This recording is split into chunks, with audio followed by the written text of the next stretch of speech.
many people. No one really has a bad word about Bob Kraft. Take the Patriot hate aside and all that nonsense. But here's a guy that was generally a good man. And now look at him. He's a parody now. And basically, this is all because that he was stupid. We could all, look, and me, Mr. Pat, all my Pat fan buddies, oh, it's terrible. Look what they're doing to the guy. And my point is, look, he did this to himself. Yeah, for the most part. Do I think less of him? No, because, Jody, I know the real world. I'm not telling you that when I go to places like that, but come on. Stuff like this happens. You got to be smarter than that. What the hell is he doing in there? Putting himself and his family, the person that should be mad at is his girlfriend. Yeah, I think less of him, but not for the way that a lot of people are stating, more so for the way that you're stating. You put yourself in that position to have the worst case scenario happen. Right. And it You're did. An idiot. So I think less of him because I thought he was smarter than this. Exactly. That he right. wouldn't do something that could risk him taking these slings and arrows, some of which that are very much on point and he deserves, and others that you and I both know he's not going to deserve, but he's going to take anyway. And look, and I think ultimately what's going to happen is, look, now the blood's in the water, the mob is out, and my guess is within a month and a half or so, he's going to step down, and his son's going to take the team over. Do you believe that? You think so, huh? Oh, absolutely. He's not going to get over. Can you imagine if a video comes out? Can you imagine? They have mentioned video, God. and we're not going to know what the video includes. It could be just him being arrested and being taken away. No, there could be arrested. video of his active participation. None of us know what video is available yet. Only that if it's there, TMZ will get its hands on it. The police have said that the video is him in the act. Can you imagine if that video comes out, pixelated or not? Bye-bye, Bob Kraft. Yes, I would think somebody would be stepping into that position. John, thanks for the call. I did receive this earlier today from an associate. He's a buddy of mine who's been sending me stuff for a long time. He used to do public relations, inside information, and the like for Bovada.lv, which is an offshore gambling site. But with the proliferation of the ability to gamble legally now here in the United States, he is doing PR work for betonline.ag. So he's still helping out a organized gambling site. He just changed the one that he's working for. And much like Bovada used to, betonline.ag likes to put out for, at least in part, entertainment betting options. They like to call them prop bets. It's not just Duke -5 against Syracuse tonight. That's your basic gambling line that you can get. But some of these, with the competition becoming that much greater for the gambling dollar and people being able to bet in different places, they want to give those people more options. So betonline.ag put out these betting propositions.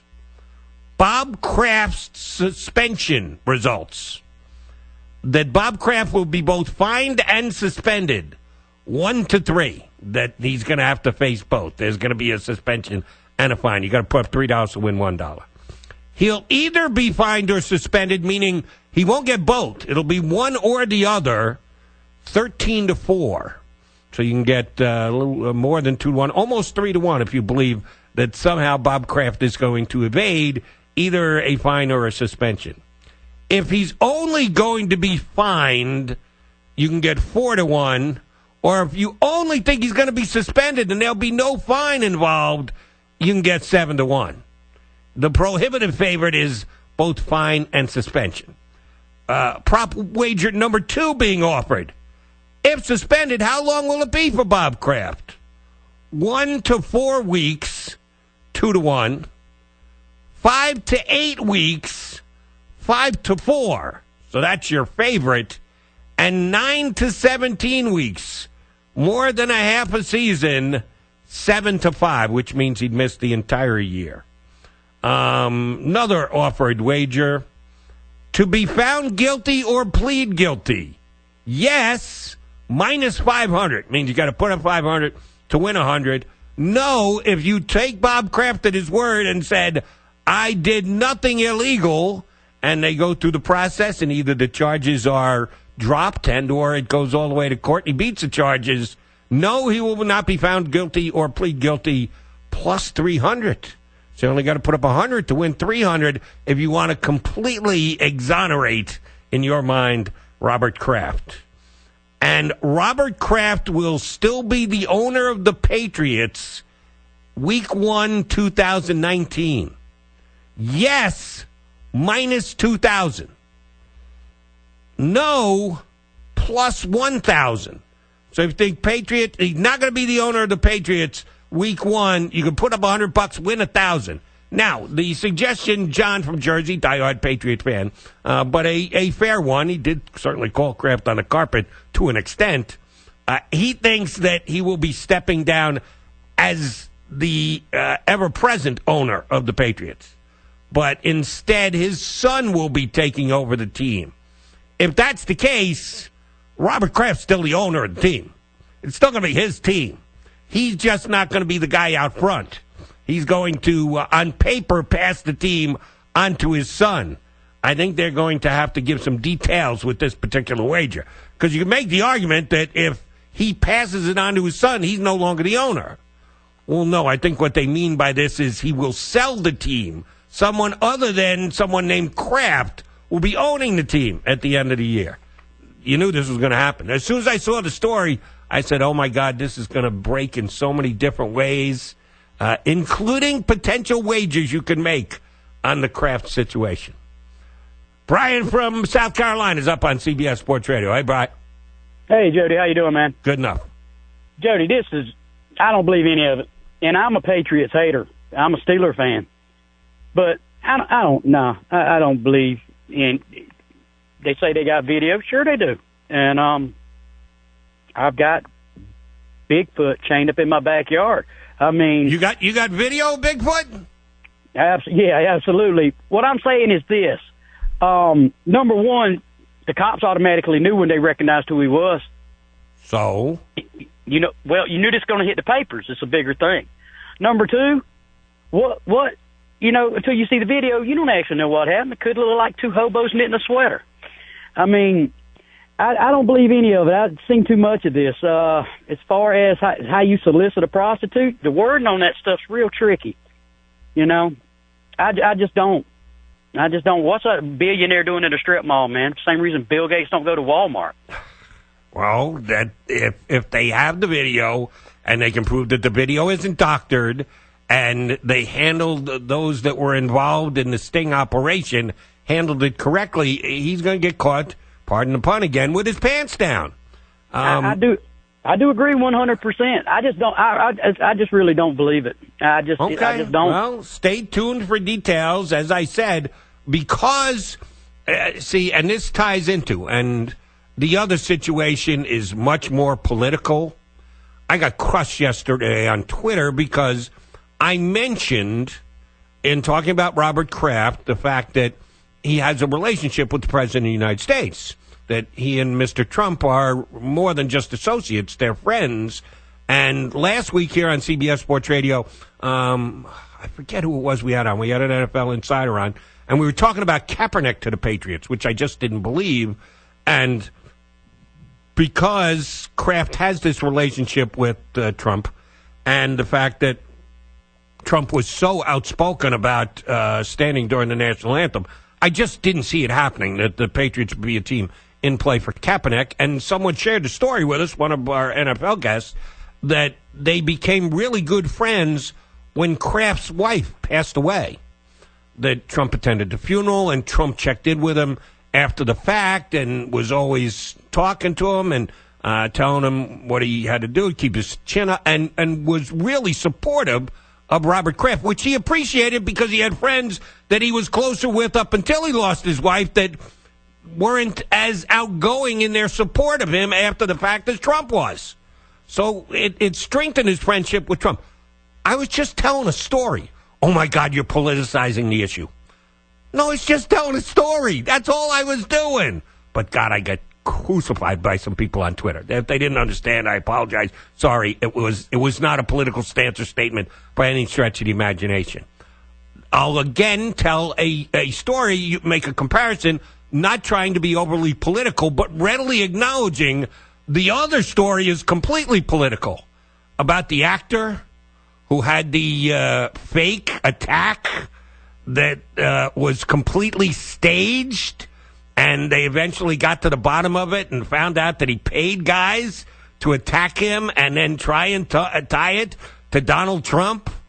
Now, that's a political story. This one really isn't, but you can't help but knowing that it's going to go there. And the one comparison I'll say between both of these two stories, and I think what the actor did was significantly worse than what I believe to this point, and still there are a lot of details left to be told in both of the two stories, but more so in the Kraft story. One is worse. Here's the one thing I will say. I hope they are both treated the same exact way. Because both of them are celebrities, an actor and an NFL owner, it will garner more attention. It will get more coverage. More people will be talking about it. I hope that they are both treated exactly the same as you or I would be treated. That justice is supposed to be blind. Everyone is supposed to be equal in the eyes of justice. So I hope they don't get any better treatment and or they don't get any tougher treatment because they are celebrities. Hour down. We still got 3 to play. Going to get some baseball in next. What's your favorite baseball team? I'm going to help to tell you about your all-time best baseball team. Are you looking for senior care for your mom or dad but don't know where to start? Hi, I'm Joan London with The Place for Mom. Nobody knows your parent or loved one better than you, and nobody knows senior living better than the experts at A Place for Mom. It's a free service, and we've helped thousands of families find the right place for their mom or dad. There's a place for answers, a place for mom. Call today. Call A Place for Mom at 1-800-391-1755. That's 1-800-391-1755. Geico presents Unhelpful Home Improvement How-Tos. A slippery bathroom floor can result in expensive hospital bills. So today, I'll show you how to cushion a serious fall by filling your bathroom with thousands of plastic balls. Just nail a piece of plywood across the doorway and dump in 2,000 multicolored plastic balls. You could try to protect yourself with a bathroom full of plastic balls, or you could get liability coverage through the Geico Insurance Agency. Visit geico.com and see how affordable renter's insurance can be. Are you looking for senior care for your mom or dad but don't know where to start? Hi, I'm Joan London with The Place for Mom. Nobody knows your parent or loved one better than you, and nobody knows senior living better than the experts at A Place for Mom. They've helped thousands of families find the right place for their mom or dad. I was so glad that I called A Place for Mom. My advisor really listened and was truly my partner in finding senior care for my dad. She went out of her way to get to know him as a person and was always there whenever I had a question. The senior living advisors at A Place for Mom partner with thousands of families every month, listening and offering local knowledge and advice to help find the best senior living communities across the country. And it's a free service. Here's the number. Call A Place for Mom at 1-800-467-7530. There's a place for answers, a place for mom. Call today. Call A Place for Mom at 1-800-467-7530. That's 1-800-467-7530. We try to make healthy choices, but do you ever choose the air you breathe? Now you can, with a complete indoor air quality package from Wave Home Solutions. Included is the Wave Smart Ventilation Unit with computerized sensor control and app to reduce moisture, mold, odors, and insect infestation from your basement or crawl space. It also expels harmful gases such as radon, carbon monoxide, and other pollutants. Addressing the worst air in your home will transform the entire house. Add the Wave 6-stage hospital-grade air purifier, the only one with HEPA filtration, 2 UV lamps, and other processes for a 99% kill rate of a broad range of pollutants and allergens. The Wave Indoor Air Quality Package will make your home a drier, cleaner, and healthier one all year round. It's time you choose the air you breathe. Choose Wave Home Solutions. Call 888-979-WAVE. That's 888-979-WAVE. Or visit dryhousenow.com. dryhousenow.com. Wave Home Solutions for a healthy, comfortable home. Does your water stain and damage your fixtures? Does it smell or taste bad? Are you worried about what's in your water? Water quality should not be painful and worrisome. Get HydroCare water systems from Wave Home Solutions with the most advanced purification technologies. Call Wave Home Solutions today at 1-888-973-WAVE or go to bestwaternow.com. HydroCare will eliminate limescale that causes hundreds of dollars in damage to pipes and appliances without using salt. Well water will no longer smell or stain your fixtures. City water will be purified of harmful chlorine, lead, arsenic, and chemicals. Wave Home Solutions provides the cleanest, healthiest water at every faucet. Satisfaction guaranteed. For more information, call 1-888-973-WAVE, 1-888-973-WAVE, or go to bestwaternow.com. That's bestwaternow.com. Wave Home Solutions for a healthy, comfortable home.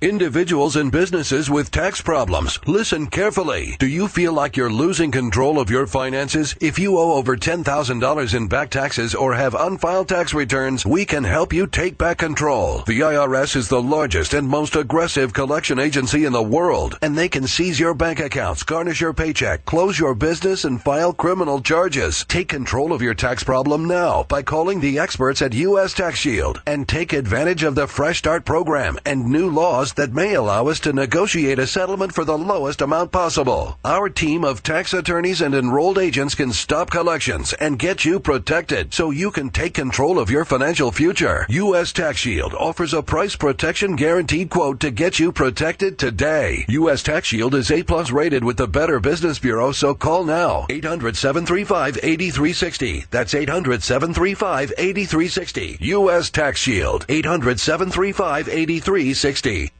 WRIE and W242CU Erie, a Cumulus media station. CBS Sports Radio 96.3 and 1260. Sponsored by Bianchi Honda's Auto Butler, making your car new every 6 months.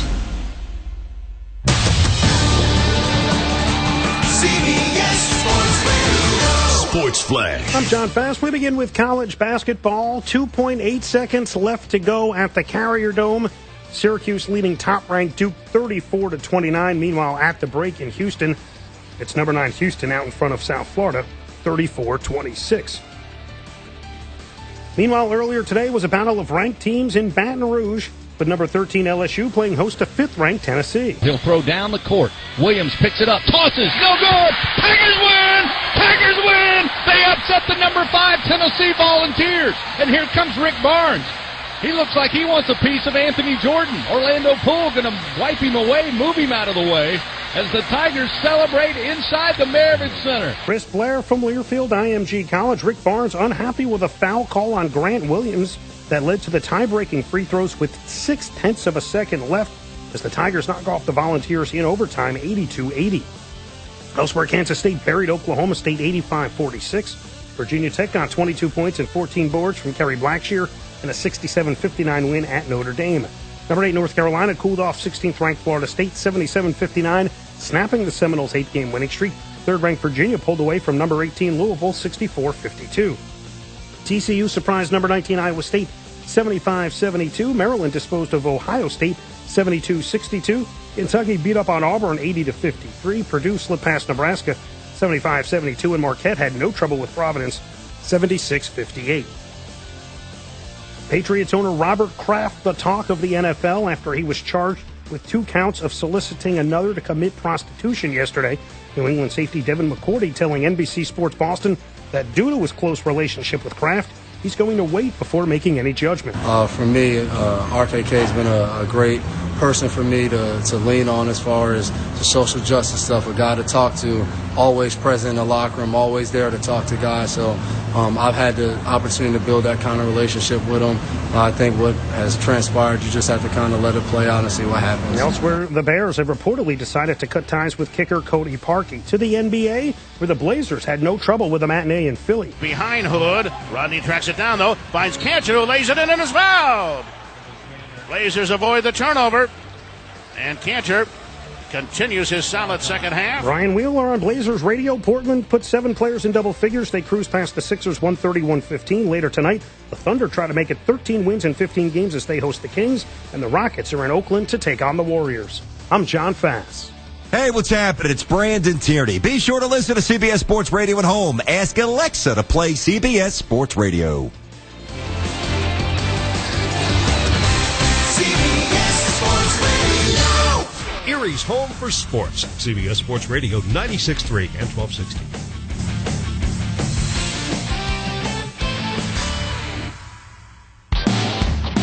He's Jody Mack, and he's diplomatic. If you agree with me, it doesn't mean we're right. If you disagree with me, it doesn't mean you're right and I'm wrong, because it is pretty subjective. He's opinionated. It was boring as all get out. As they slowly matriculate the ball down the field and watch the clock go tick, tick, tick, tick, tick, tick, tick. No, that's not exciting. He's humble. I'm not trying to injure myself, patting myself on the back here. And his job is simple. I talk about sports. This is the Jody Mack Show. Here's Jody Mack. Saturday get-together here on CBS Sports Radio. Your buddy Jody Mack hanging with you. We still have 3 hours left to play. Coming to you live from the Rocket Mortgage by Quick Loan Studio.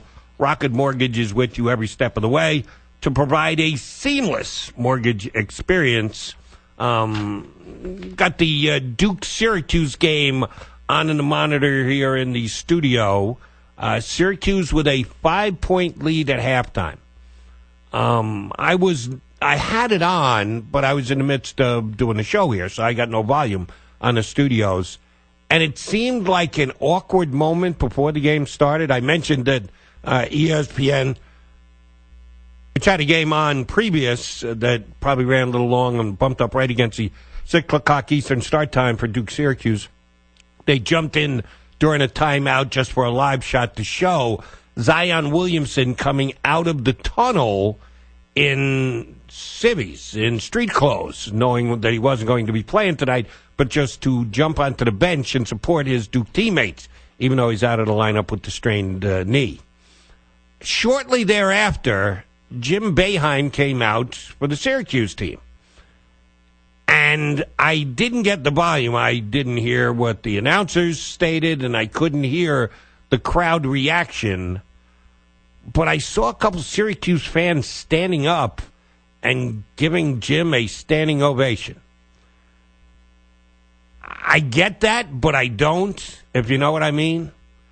They're trying to show support to a guy who's a legend in that building and a legend at that university. And you all heard by now that he had the accident after the game, the Syracuse win the other night, in which a person was killed on the roads outside of Syracuse. And it was not Jim Boeheim's fault. It was an accident, pure and simple. Person out of their car on the roads, and unfortunately Boeheim hit him, and the person didn't make it. And it's a tragedy, no questions asked. And it's something difficult that Jim Boeheim had to go through, continues to have to go through for the rest of his life. Does it merit a standing ovation? And again, I am doing the show here, so I didn't see all the reaction. And if I'm overstating it, please correct me. It just seemed really weird. And I don't know how I would have reacted if I were in the crowd. You want to show support to your coach who did nothing wrong and is going through a very difficult time in his life, but someone lost their life, and I don't think applause is appropriate. It's kind of weird. I don't even know how I feel about it. I just felt weird watching it. We'll get back to that in a little bit. All right, do want to mix some baseball in today because it got its restart.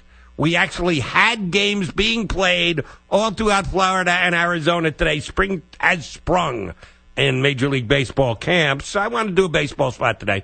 And my producer, Ryan Hickey, told me last week about a new book that's coming out and said the author is going to be made available. Does this interest you? And he gave me details on the book and what it covers. And I said, yeah, that sounds like fun. So joining us now is the author of Now Taking the Field, baseball's all-time dream teams for all 30 franchises. Tom Stone joins us here on CBS Sports Radio. How are you tonight, Tommy? Very good, thanks. Good to be with you. My pleasure. Thank you for hopping on board. What was the motivation for writing this book and compiling the best of teams for all 30 Major League franchises? Well, I grew up in the 70s and 80s, and I've been a baseball fan. I played baseball, but I lived in Western New York, and you can't play baseball year-round, of course, with the kind of weather we have. So in the off-season, during the hot stove, you think about the Hall of Fame, you think about who should be in or out, think about who the greatest players are of all time. Maybe you play some simulation games and things like that, Stratomatic or whatnot. And for a long time, I've just been someone that loved thinking about comparing players across eras. Fast forward to 1999, I started writing the book, and I've been working on it off and on for since then, 20 years practically. And it's just good to finally get it out there and published. If you've been working on it for 20 years, not only did the players change, but I'm sure the way that you wanted to construct the book changed as well, yes or no? Yes, definitely. Other authors have written on this. There have been fan surveys going back decades. Trying to figure out, pick starting lineups or full rosters for each franchise.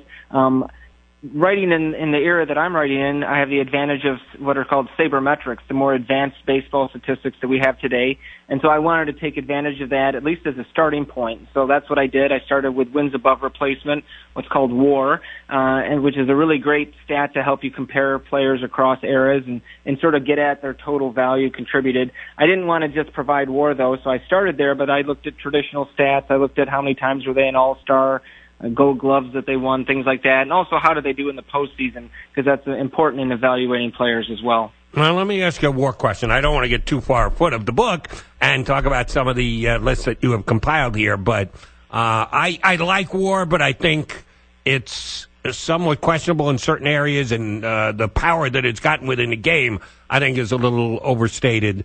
I'm still not 100% sure, or I don't necessarily agree with the way that they factor in defensive WAR and the level of defensive WAR to an overall rating where it seems to be equal to offense, and I believe that a player's worth at a non-defensive key position certainly should be more weighted toward offense than defense. But I don't want to get off on too much of a tangent, but if you could explain to us, how did they come up with WARs? Because you go back to the beginning in your book of franchises and teams that started in the 1800s.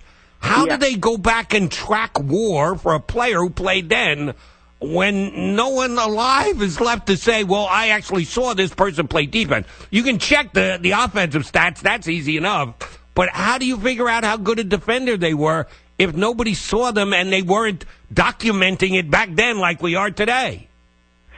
Well, we do have box scores that go all the way back there, and we do have standard defensive stats like putouts, assists, errors, and things like that. So I think the defensive component of WAR gets derived from the more common defensive stats that we can glean from the information we have. And then, of course, WAR is relativized to the year in which it was played, so it takes into consideration the dead ball era versus the modern game, things of that nature. I do think that in the equation, offense is weighed more heavily than defense, but it might not be as much as you or some other people to their liking. For my book, I don't go into in depth on WAR as to what it is. I chose WAR as a baseline just because it is the sabermetric stat that has gotten the most currency in the media and in the game today. In future editions of the book, though, I might also include some other ones like Bill James's win share system or other metrics like that, and see if they bring us somewhat different results. All right, so you did all your mathematical permutations and came up with a way to rank and compare players on each individual team, the 30 Major League Baseball teams that we have. Other than statistics and a key one like WAR, what else did you use to factor in to come up with your lists and your groupings? Just your own pure beliefs, and or what other sources did you tap into? Yeah, so like I said, I included all the traditional stats besides the more modern ones like WAR and OPS plus and ERA plus, all the newer sabermetrics. I definitely looked at postseason performance, and then how many times was someone an all-star? Because while that's often a popularity contest, overall, if one player was an all-star 8 times, another player was only an all-star once or twice, I think that does tell us at least something about how he was viewed against the peers of his era. All right. Unfortunately, I didn't receive your book in time for the interview, but they were good enough to send me over a computerized copy. So I was able to go through it, and I've gone through a couple of the teams that you've done, all 30 of them, as a matter of fact. Which team was the hardest to do? Yeah, so the 16 long-standing teams, the ones that have been around since at least 1901 in the American League or earlier than that in the National League, certainly took the most time because there was the most players to look at. Some of the more painful ones to do, though, were from the expansion era because since I didn't just pick starting lineups, I chose a full 30-man roster for each team. Looking at backups at shortstop or catcher for some of the expansion era teams, you end up having to look at players and pick somebody who really isn't a superstar or, really wasn't a standout player. And particularly that was true for the four most recent expansion teams where you only have 20 or 25 years of history to go on. Some of the players that make that roster are not players you would expect to see. All right. I do have a couple of questions for you because, as I said, I got your rosters, and I enjoyed it great. And oh, man, I'd forgotten about him. Yeah, he's got a point there. And then you had a couple of jumped out that I said, wait a minute. Alex Bregman hasn't done enough yet to merit a spot as a third baseman for the Houston Astros? Well, how many full seasons has he had for the Astros? I think maybe two. Two and change. That's the thing. Certain readers will prefer peak performance. Maybe one great season would be enough in their minds, or one great postseason appearance would be enough to earn a spot, and that's fine. For my criteria, I tried to balance length of tenure with a team versus peak performance. In fact, I even did that with WAR. I looked at their total WAR for that franchise, but I also looked at their peak as represented by their top 3 WAR seasons, and also WAR per game played, sort of their average value, at least according to WAR, during their time with that franchise. Yeah, I gotta, using just what you stated, I can't believe Bregman hasn't passed a guy like Morgan Ensberg. I'm a Doug Rader fan, so I got no problems with him being at the top of your third base list for the Astros. I'm just surprised Bregman didn't get the second spot. All right. I think he will. He will very soon. Right. When you redo. It's time for Erie Otters hockey on WRIE Erie. CBS Sports Radio 96.3 and 1260 is proud to be the new home of Erie Otters hockey. Now let's go live and join the voice of the Erie Otters, Aaron Cooney.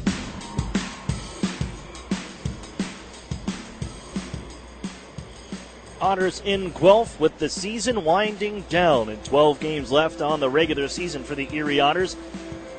It's on the road for a pair of games in one of the, lighter workloads of weeks for the Erie Otters in the last couple of months, including the second half. The Otters taking on just 2 games here on a Friday night and then a Saturday night, and it started last night in Guelph with the Otters visiting the Storm for the second time on the year, winning the first 2 meetings the Erie Otters have done. But in this one, it looked like Erie was, to start, is going to be a little bit before they found their hockey game. But after an early surge from the Guelph Storm, the Otters did get to it, forcing Guelph to play a much tougher game than they thought they were going to buckle themselves in for. Erie would find the back of the net first. Nice play to work the puck into the zone, digging out from behind the net, and then find Alex Gritz for his 10th of the season, and Erie leads 1-0. Erie on this intercept. It's McDougall for Ryan Martin into the zone. Walks in, right shot, just whistles wide on the blocker side. Erie still after it. Here's a backhand in front. Gritz finds the garbage and lifts it over the blocker side of Popovich, and Erie opens a scoring. Gritz makes it 1-0. 1-0 Erie Otters, and it seemed like that lead was going to go into the intermission. But the Guelph Storm had other ideas, and with 56.5 seconds left, the Storm would even the scoring on a mistake on a change by the Erie Otters, and Isaac Ratcliffe, who would have himself a game, would find the back of the net. But Erie chops at the center ice with 65 seconds to play. Back in quickly for Schnarr. Reaching was Duff. Knocks him off his skates as Erie leads to the near corner. Look out, wide open in front. Backhand scored. It's Ratcliffe. As the Otters just lost Ratcliffe at the far circle, and with 1 minute and 4 left, they tie this hockey game up. 1-1 after 1, and with that late goal in the first period, in that final minute, the last thing you want to do as a hockey team, the Storm would take momentum into the locker room and then come out strong in the second period as they would outshoot the Otters 13-10 in the second frame. And Ratcliffe at a minute 19 will give the Storm their first lead, and they would not look back. Nate Schnarr wheels in behind the net, hands off to Ratcliffe. Out to the point, Samorukov right side, wrist shot, score. I'm not sure if it was deflected in front, but their big bodies were there. Ratcliffe and Schnarr both in front of Cece. But Dmitry Samorukov puts the shot from the blue line that beats goaltender Cole Cece, and the Storm go ahead 2-1. It would be deflected by Ratcliffe for a second of the night, 2-1. And then after the Otters were on a power play, we get a little caught up in some of the extracurricular stuff after a hit from Nick Suzuki on Jamie Drysdale. The Storm would stay playing their game, and they would find Ratcliffe to complete the trick at 16:37 of the second. But look out, here comes Paul short-handed, and it's Suzuki with the right side, feeds it across, and they score. Ratcliffe, short-handed. 3-1 Guelph. The Otters looking to get it back, though, in the third period. Down by 2, 3-1, and even with a penalty shot, the Otters could not make their way back as the insurance marker from Keegan Stevenson would put this one away as he delivers the dagger 13-23. Look out, shot from the point, getting just enough of it is Cece. That was more of a hold-in that went on goal, and Cece makes a good reactionary save. Gordeev, another one for the goal, deflected in. Keegan Stevenson with his 18th of the year deflects the point shot past Cece, and the Storm go up by 3. Final score 4-1 as the Otters just couldn't make their way back in this hockey game against a Guelph Storm team that continues to look to climb up the standings.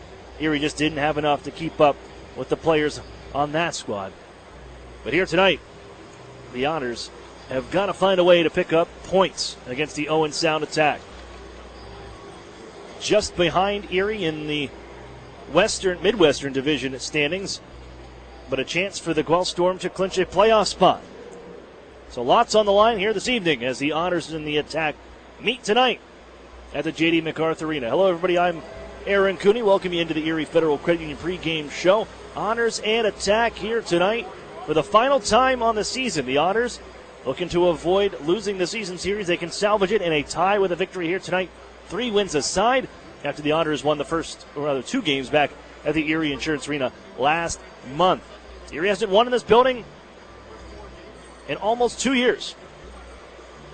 And you date back into the regular season times. So the Otters, they got their work cut out from here from the Harry Lumley Bayshore Community Center. More coming up. We'll take a look at our lineups. And also hear from defenseman Jack Duff. All coming up on the Erie Federal Credit Union pregame show. You're listening to the Erie Otters Radio Network on CBS Sports Radio 96.3 and 1260. Okay, we're going to keep this quick. Because at Blaze Pizza, artisanal quality at crazy fast speed is what we're all about. Fresh dough made from scratch daily. Walk the line and choose any toppings you like. It's all one price. Then it's just 180 seconds in our blazing hot oven for fast bar perfection. That's Blaze Pizza. Sound good? Then come check us out and build your own pizza at Blaze Pizza. Peachtree Square in Erie. Together, Highmark Blue Cross Blue Shield and AHN St. Vincent Hospital are collaborating for cancer breakthroughs. We're sharing insights to help improve treatment times and results for you and your loved ones. For certain types of cancer, radiation treatment times have been cut in half and achieved the same level of success, exposing patients to less radiation and giving them a chance at a quicker recovery. Highmark and AHN St. Vincent. Together for health, together for you. Visit togetherforerie.com to learn more.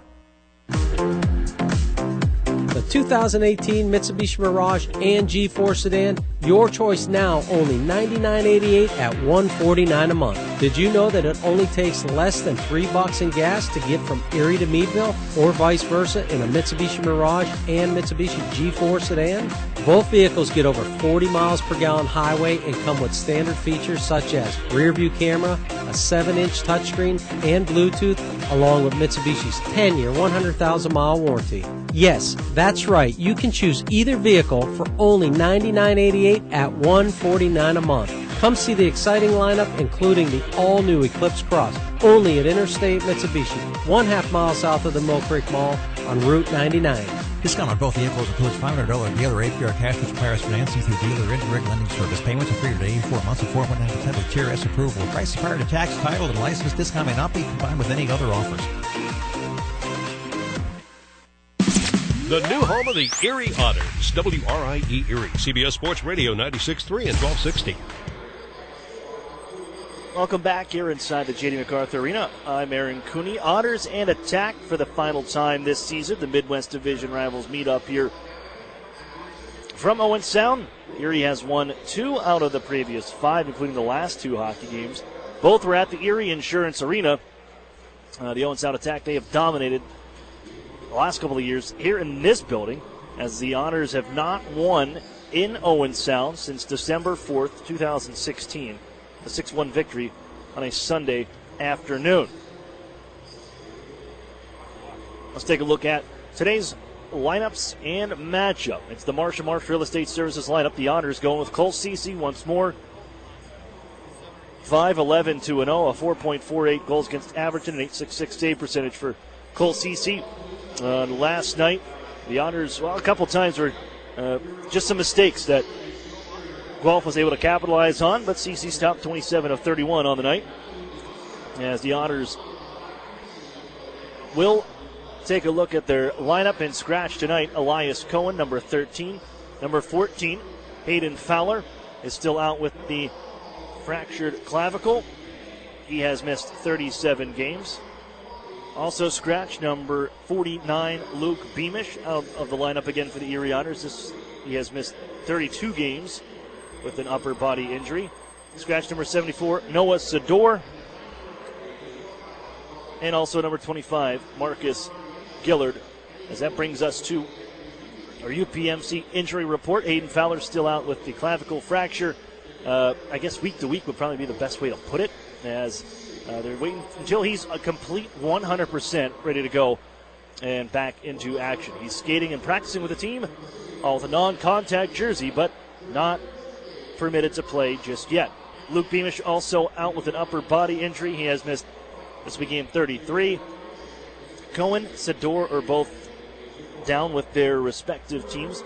Noah Sador won a championship, MPHL championship, with Ridley College just last weekend. So, yeah, congratulations to Noah Sador.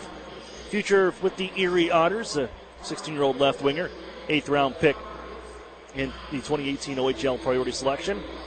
And also, how about an injury update on Daniel Murphy? I know fans concerned. He did leave the game Saturday last week against the Niagara Ice Dogs in the first period. The best way, and as I described it yesterday, was he's banged up. He's probably will not play today for the Erie Otters. He did participate in some practices, didn't really take any shots, but Daniel Murphy is backing up tonight. But no matter what happens, I think we're going to see Cole Ceci the whole way here through. But Erie would love to get Dan Murphy back for next weekend, really on next week. Another big matchups with the Otters on home ice for 3 games starting Wednesday against the Guelph Storm, and then Saturday and Sunday. The startingest team coming to town Saturday, and the London Knights on Sunday. And that'll be the final time that Erie and London gets together on the season.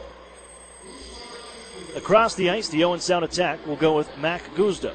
16, 15, 3-1, 2 shutouts on the year, one of them against the Erie Otters. 3.44 goals against average and an 885 save percentage. But against Erie this year, he's 3-1-1-0. A 1.59 goals against average and a 926 save percentage for the 18-year-old from Knoxville, Tennessee. Rated 15th amongst North American goaltenders, the NHL Central Scouting Service, for the upcoming NHL Draft in Vancouver this upcoming June.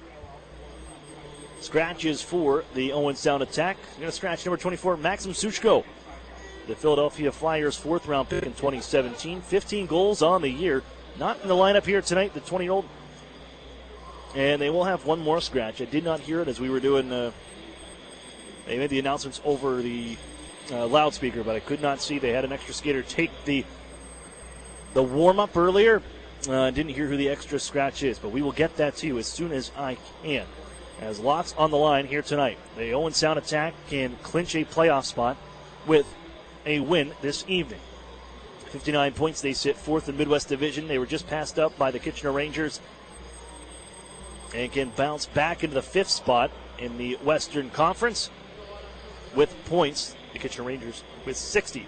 Erie 49 points, still with games in hand on the Sarnia Sting and the Windsor Spitfires, but they got to start winning. I think before you can look at those couple games, Erie needs to win some games here over the next couple of weeks to climb within and take advantage of these games in hand that the Otters have over the opponents just ahead of them. But time is slipping here because should they lose the Otters here today, you're going to miss out on 2 playoff spots. Right now, the most points Erie can grab would be 61. That's if they won out the next 11 games.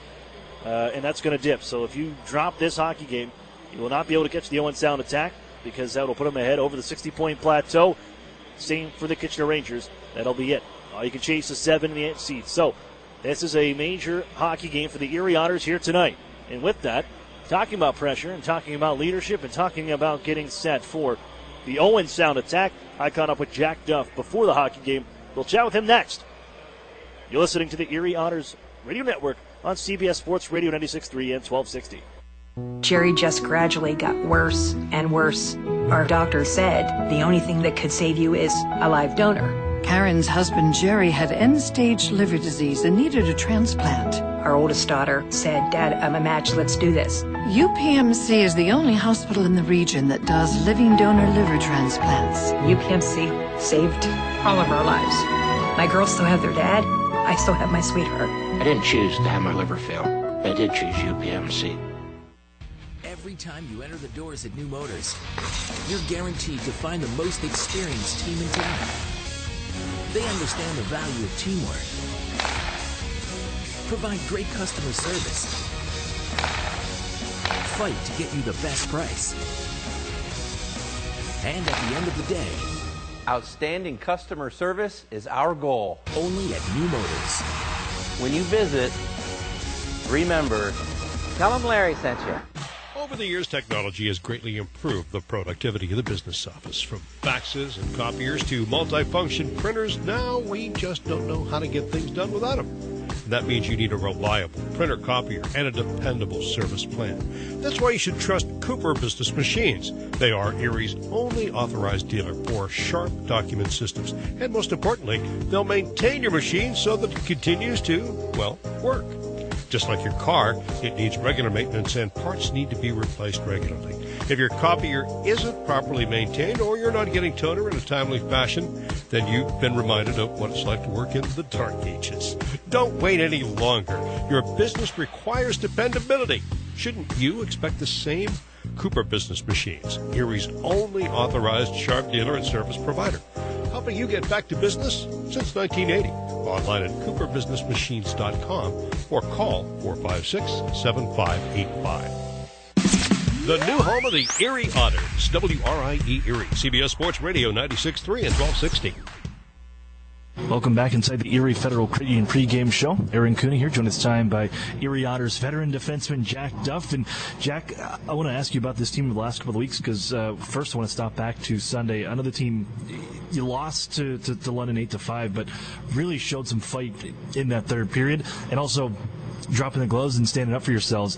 Was that a turning point for this team and for this locker room to show that we're not going to be pushed around by anybody who comes into our rink or whether we're on the road? Yeah, I think that's a big step. I mean, like, shows that we're not afraid of anyone, and like, I mean, we came out flat in the first 2 periods, but like, we came back fighting in the third, and I think that really showed like a character of our team and like what we're probably going to grow into in the next few years.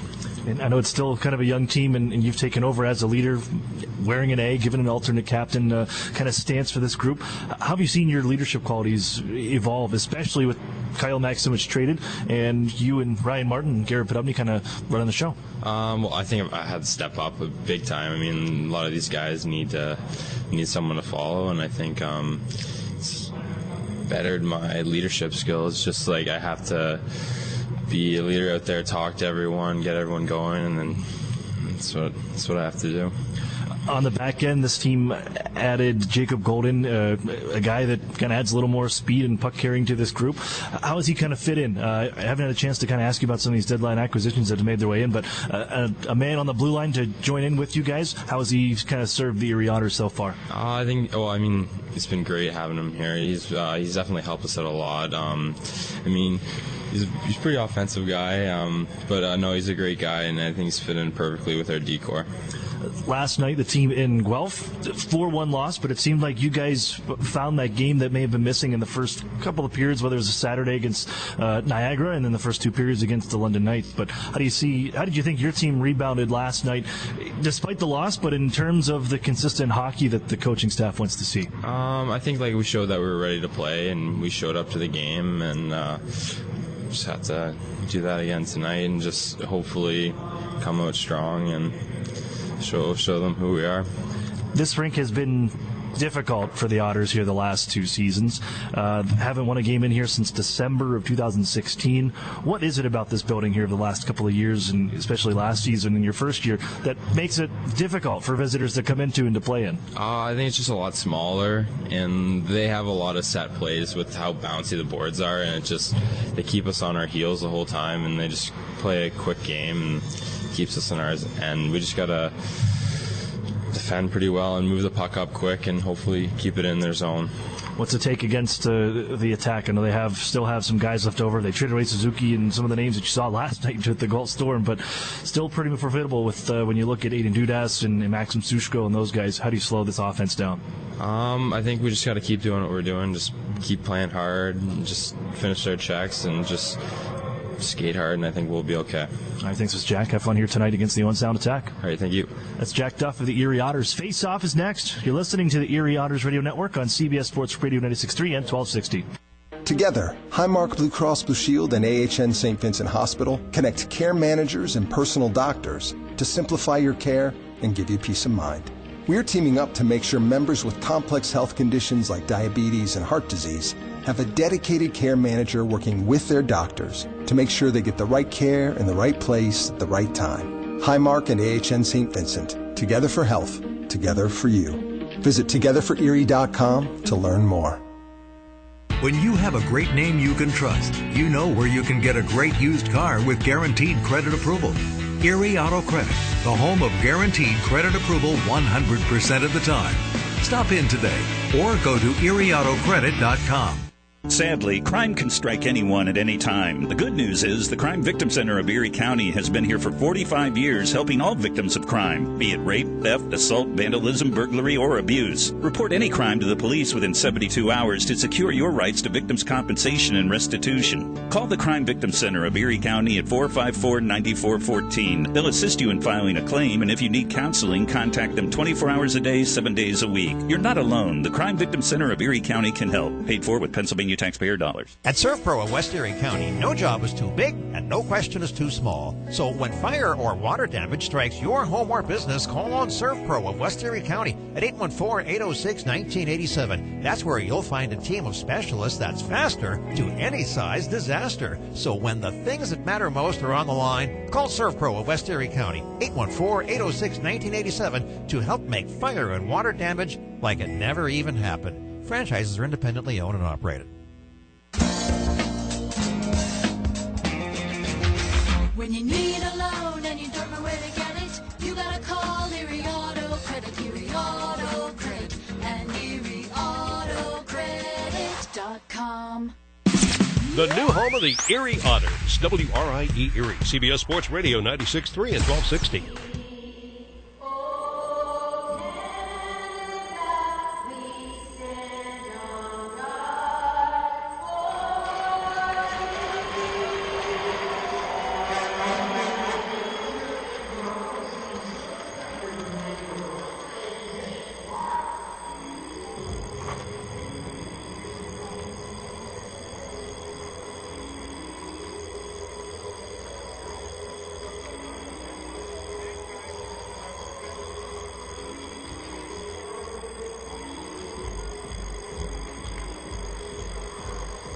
Good evening, ladies and gentlemen. Welcome inside the J.D. MacArthur Arena, where tonight the Ontario Hockey League presents the Erie Otters visiting the Owen Sound Attack. Hello again, everyone. My name's Aaron Cooney. Welcome you in here on a Saturday night to the Harry Lumley Bayshore Community Center. The Otters and the Attack for the final time tonight on this OHL season, as the Otters, with just, after this one, 10 games left. And this one, quite important on both sides. The Attack can clinch a playoff spot. The Otters, well, if losing points does not help, of course, still trying to chase down a couple of spots, but a loss in regulation tonight means the Otters would not be able to track down 2 playoff spots, as they would not be able to catch the Owen Sound Attack or the Kitchener Rangers going forward. Erie at the opening draw, they want it back, but it comes to goaltender Cole Ceci making a third consecutive start now. He holds on. Another draw coming to the left of Erie's goaltender as the Attack win this face-off, firing one just wide as Barrett Kerwin, the former Owen, or rather the Guelph Storm, or those deals that brought in a handful of players, as we saw it seemed like half the Owen Sound Attack last night. Now with the Guelph Storm, as the Otters fish this one out to center ice, just leave it right at the red line. Garrett Podubny can take it away from Kerwin. Goes for a bit of a skate along the near side, trying to hand off, taken away by Kerwin. Jack Duff follows up, however, and moved on to the far side corner where Martin will swing it around the horn for the Erie Otters. Out for Erie, Fowler, Cohen, Sador, Beamish, and Gillard as the Otters look out. They lose the handle on the near side, and Dalen Grew snaps it from the circle. 49 seconds in. The Attack with the lead. Well, the Otters just could not get that puck out of the zone. Trying to go D behind the net. It didn't work out, and as they played it up the near side, that puck just picked up right on the blade of Dalen Grew. He absolutely wires this one. That's his 15th of the season. And 49 seconds in, Erie's behind the 8 ball.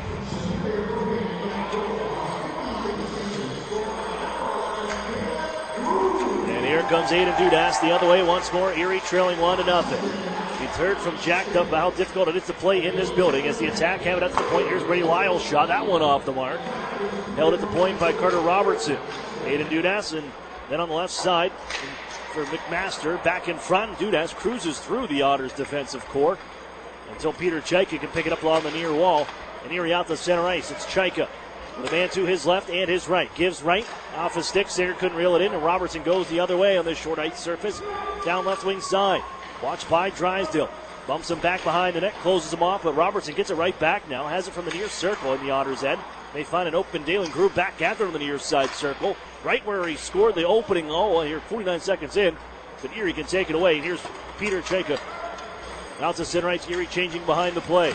It's Joe Mack. Into the zone, his shot blocked. It's all Owen Sound once more to start as Pearson runs into Jake Golden, and Erie can pick this one up.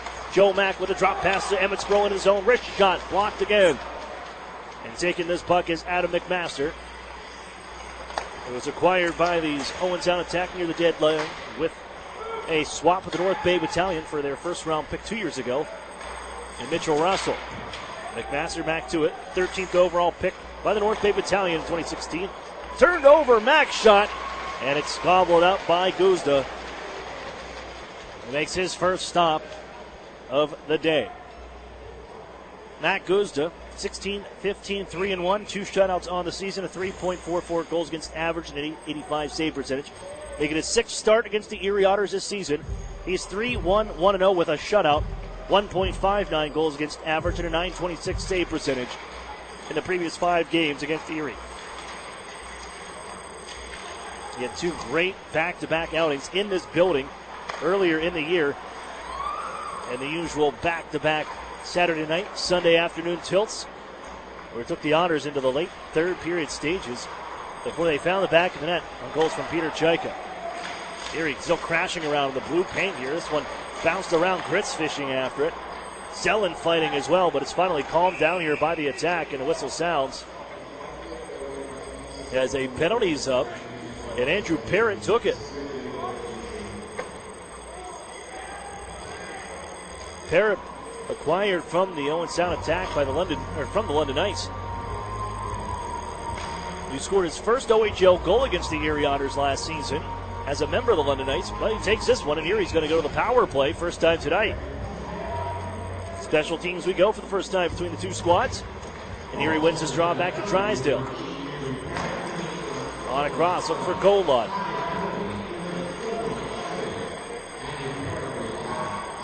Sent down to the near side corner. As the unsportsmanlike conduct is the whistle. Looks like our fishing crew's not going to take any crap. Look out, played in front. Here's McDougall. He scores!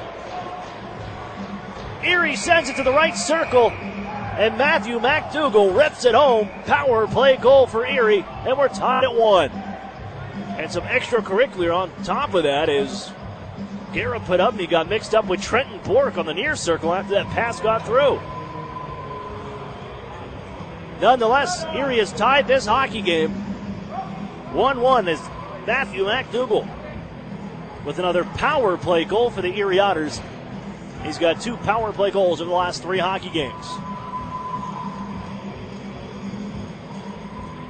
And for Erie, that'll break a bit of a dry spell with their power play. McDougall's the only one who's been able to score over the last 5 games with the man advantage. So we'll see what more comes of this as Bork and Podubny both take a seat. Now, Bork's being taken out of the penalty box.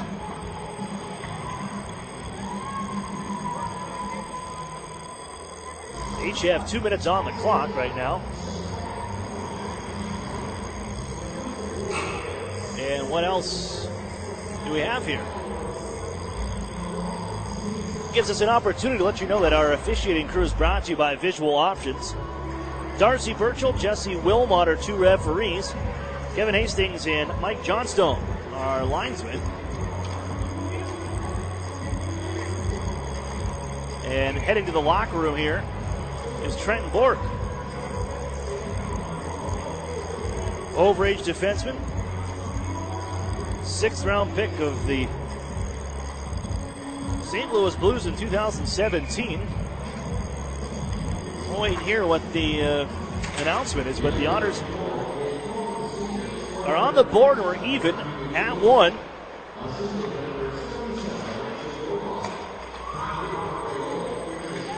As they come down, we're skating 4-on-4. Kerwin roughed up on the play, hands off to Sergei Popov. The Otters steal this one off the near side wall, and off goes Peter Chayka to center.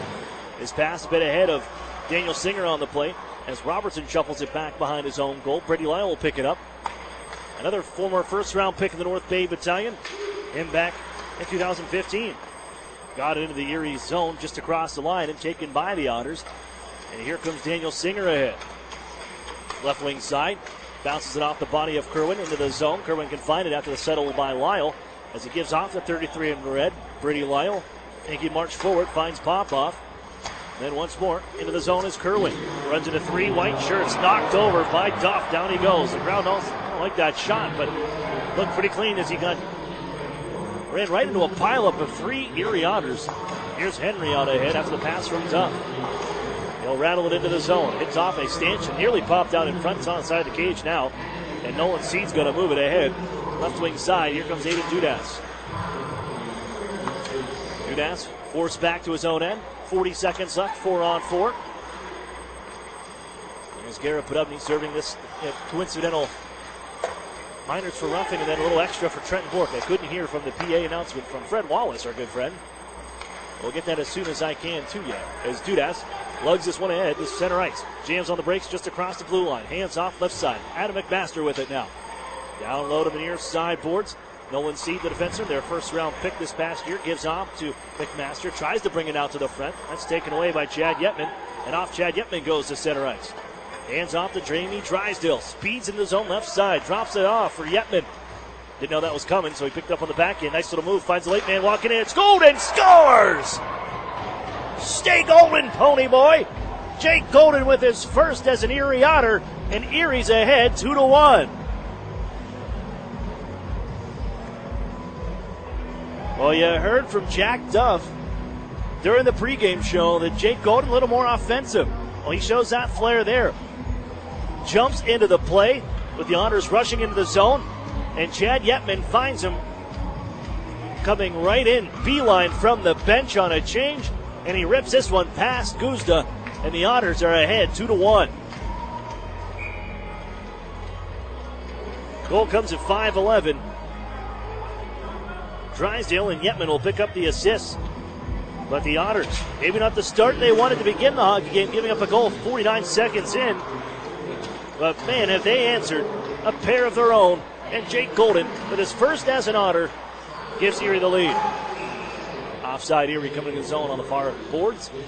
Whistle sounds on the touch up by Matthew McDougall.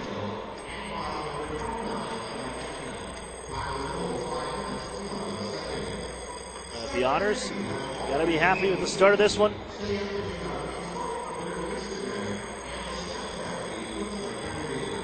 Answering back quickly here tonight. A power play goal. And then one shortly after the 4-on-4 period ended. And McDougall has his first as an Otter. Now he knocks a man down and comes charging back in with the puck. Left side, hits the break to the corner. Finds Brendan Selland. Sends it behind the net. Grits back out in front for D'Amato. Had his stick lifted. Golden holds from the point. Shoots it down low. It's D'Amato. Wrap around try. Hit the side of the net. Knocked loose to the near side wall. After it is Alex Grits for Erie. Parrott for the attack, and he swings it out in front of his own bench. Or Jackson Doherty can take it. Almost taken away by the Otters' Daniel D'Amato. But they force it out to center. Zach Poirier down the right wing side. Poirier watched by Jake Golden. Minnesota Wild 5th round pick Jacob Golden coming over from the London Knights. A couple of former London Knights defensemen on this team, or on this game right now. As it's sent out towards the blue line, Erie can't clear. They trip up Robertson. Penalty on the way to Erie. As the whistle sounds, the Otters touch up. And it's going to be an opportunity for Owen Sound with the power play. They'll take the ice. It's the Erie's PK unit,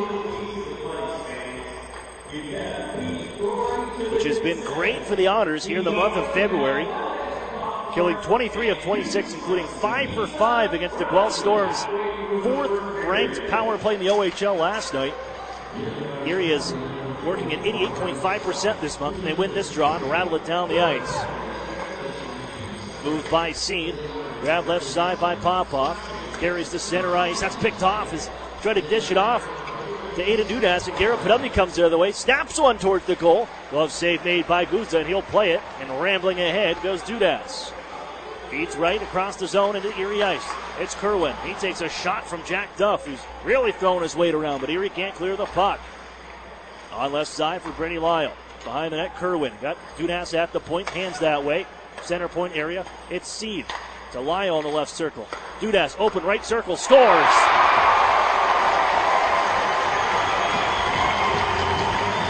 Power play goal. Aiden Dudas, his 23rd of the season, and we're even at 2. Some great puck movement by the attack inside Erie territory with the extra man. As they give to Brady Lyle, he finds Dudas open on the right circle. And he fools Cole Cece on the wrister. And we're tied at 2, 12:59. Remains here in the first period, and we may be in for a barn burner from Owen Sound.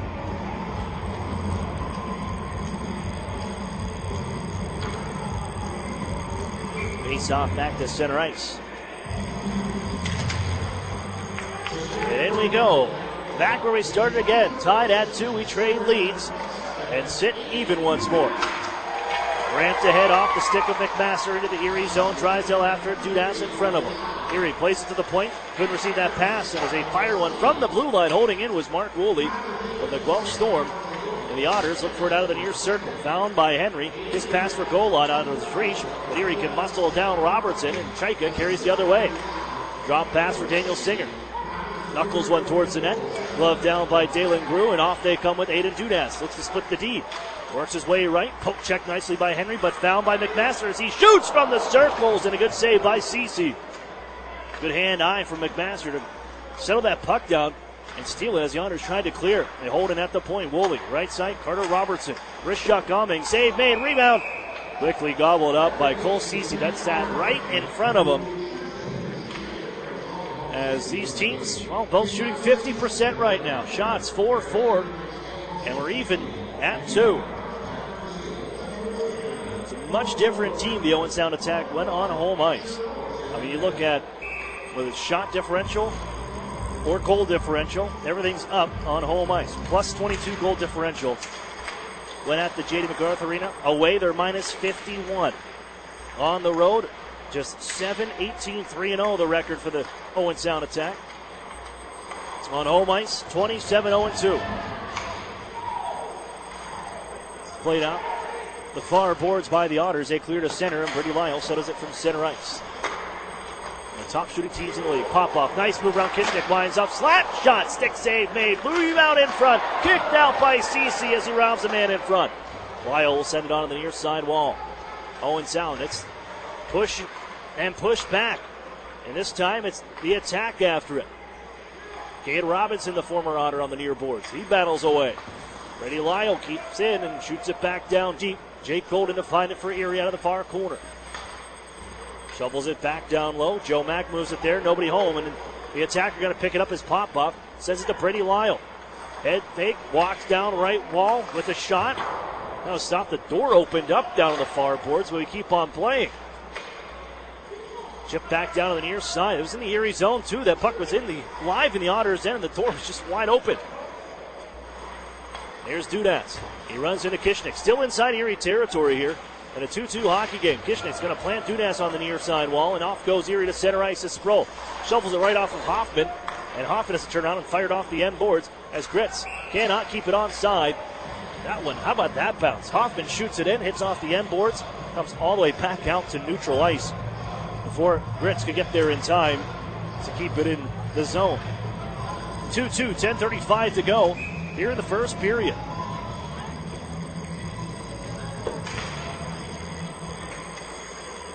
Sent to the near wall after the Otters win the draw, and Duff flicks it into the zone. Cheeverkov, rangy defender at 6'7", 181. He'll find Alberg on the right side. His dump, glove down by Duff. Martin has it now for Erie. Ahead to Brendan Sellen. Shoot it in from the right side. All good from center red as Matt Guzda slides it back on far boards.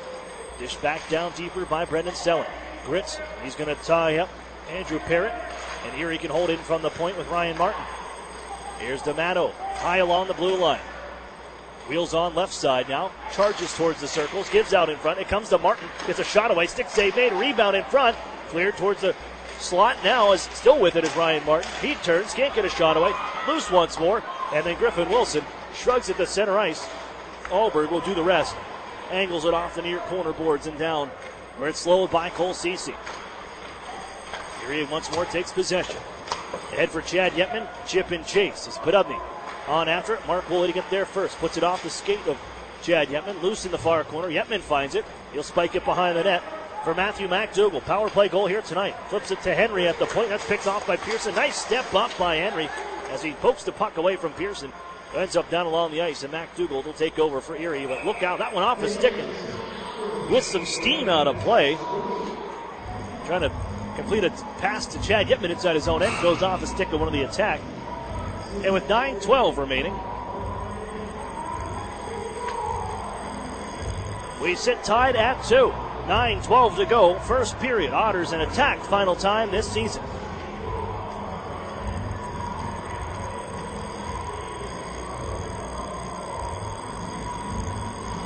Real food, real beer, real historic atmosphere. That's what you'll find at the brewery at Union Station, Erie's original brew pub and restaurant located downtown at 123 West 14th Street. That's the brewery, proud sponsor of the Erie Otters.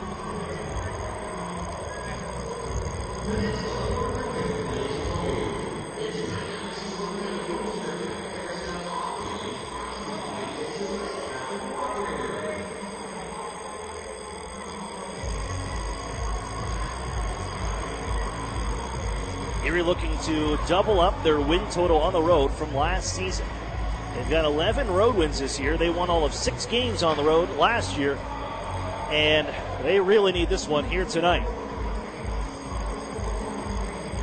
Next week, tough schedule, as you'll see the Guelph Storm on Wednesday and then the London Knights on a Sunday, but a game you're going to have against the Sarnia Sting. That is a absolute must-win next Saturday at the Erie Insurance Arena. And after that, it gets tough once more because you're going to see the Kitchener Rangers, the Niagara Ice Dogs, and the Mississauga Steelheads, who are flying right now. Robertson shot right after the draw, blocked by Garrett Podubny, sent off the post from a sharp angle, and that stays out of the net, and Erie can poke it out to center ice. Turning around is Sergei Popov. Almost picked his pocket, Chad Yetman, but it does free that puck up on the near side along with a broken stick, and Mac Dougal can take the handle. Drysdale, headman, looking for Yetman. They couldn't complete the pass, and Erie an icing call with 8:47 remaining in the first period.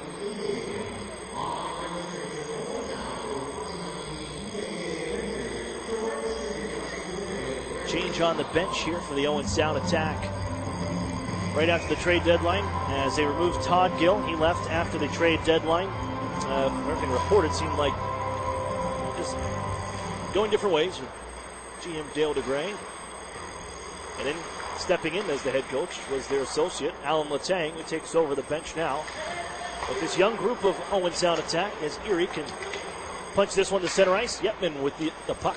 Shoots one off a body to Brady Lyle, where it settles back behind the Owen Sound net.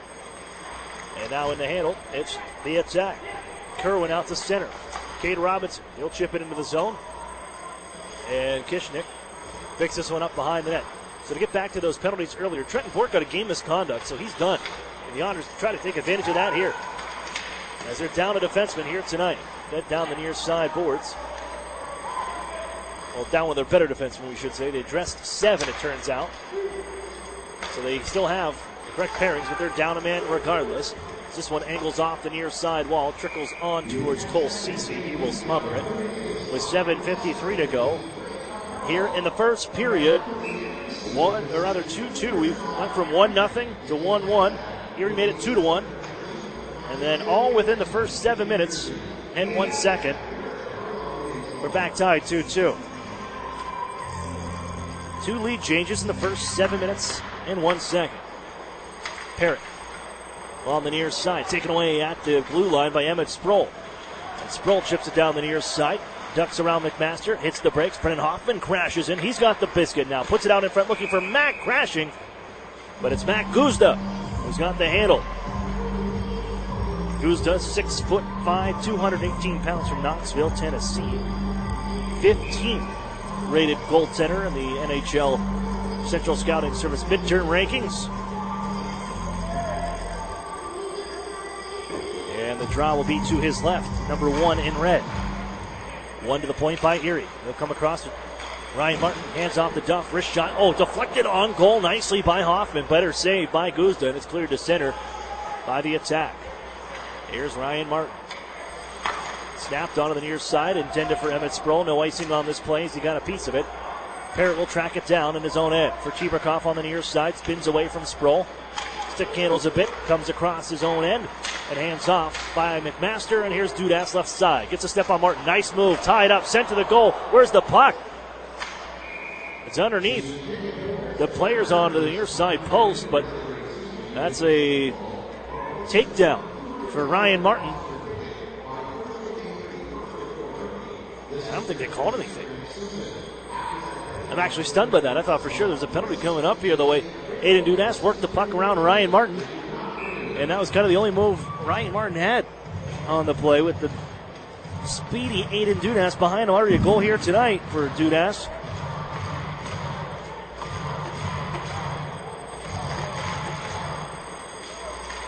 But nothing called. They deemed that legal. We'll take it. Erie forces us back to the attack end. And up off a stick, Drysdale settles it down. He finds Dan D'Amato on the near side. Flips it right off of Alex Gritz, and the puck settles at center red. D'Amato poke checking this one loose. Robertson turns him around. Gritz follows up. But it's grabbed by Caleb Pearson, and off come the attack towards the Erie zone. Nice step up as Drysdale gets right in front of Jackson Doherty, forcing him to knock it down low to the corner, where a sharp angle try sails through everybody, across the goal mouth, and onto the near side corner boards the center ice. The attack grab there. Jackson Doherty goes for a skate, watched by Daniel D'Amato. Almost took that puck away to D'Amato, but he forces a turnover. Yetman has the biscuit. Yetman along the near side wall to Curtis Henry. Head fake, shoots it. Save, it was blocked in front, went off a skate of Zach Poirier. And he'll feed this one out to center ice, where Doherty drifts left and shoots it to be dropped in, bouncing off the side of the net. Erie can settle it down. Here's McDougal. Dish in front of his own bench. That took an odd bounce right to the attack. Griffin Wilson brings it in right side. Wilson for McMaster, down to the corner now, centers, and it goes off the stick of Drysdale block. Drysdale looks to snap it around the boards. Who came into this game just 2 points outside of the top 20 in scoring amongst OHL defensemen as a 16-year-old. McMaster with a sneaky shot on the backhand, and Erie blocks it. And then working out the center ice, a nudge by Podubny. He feeds it across down the right wing circle where it's moved by the attacks. Nolan Seed, and here comes Manuel Alberg across the line. Wheels right side, drops it off for Lyle, who jumps into play. His shot, glove save, Cece, as he robs Brady Lyle between the circles. Huge save for the Otters there. And it stays 2-2.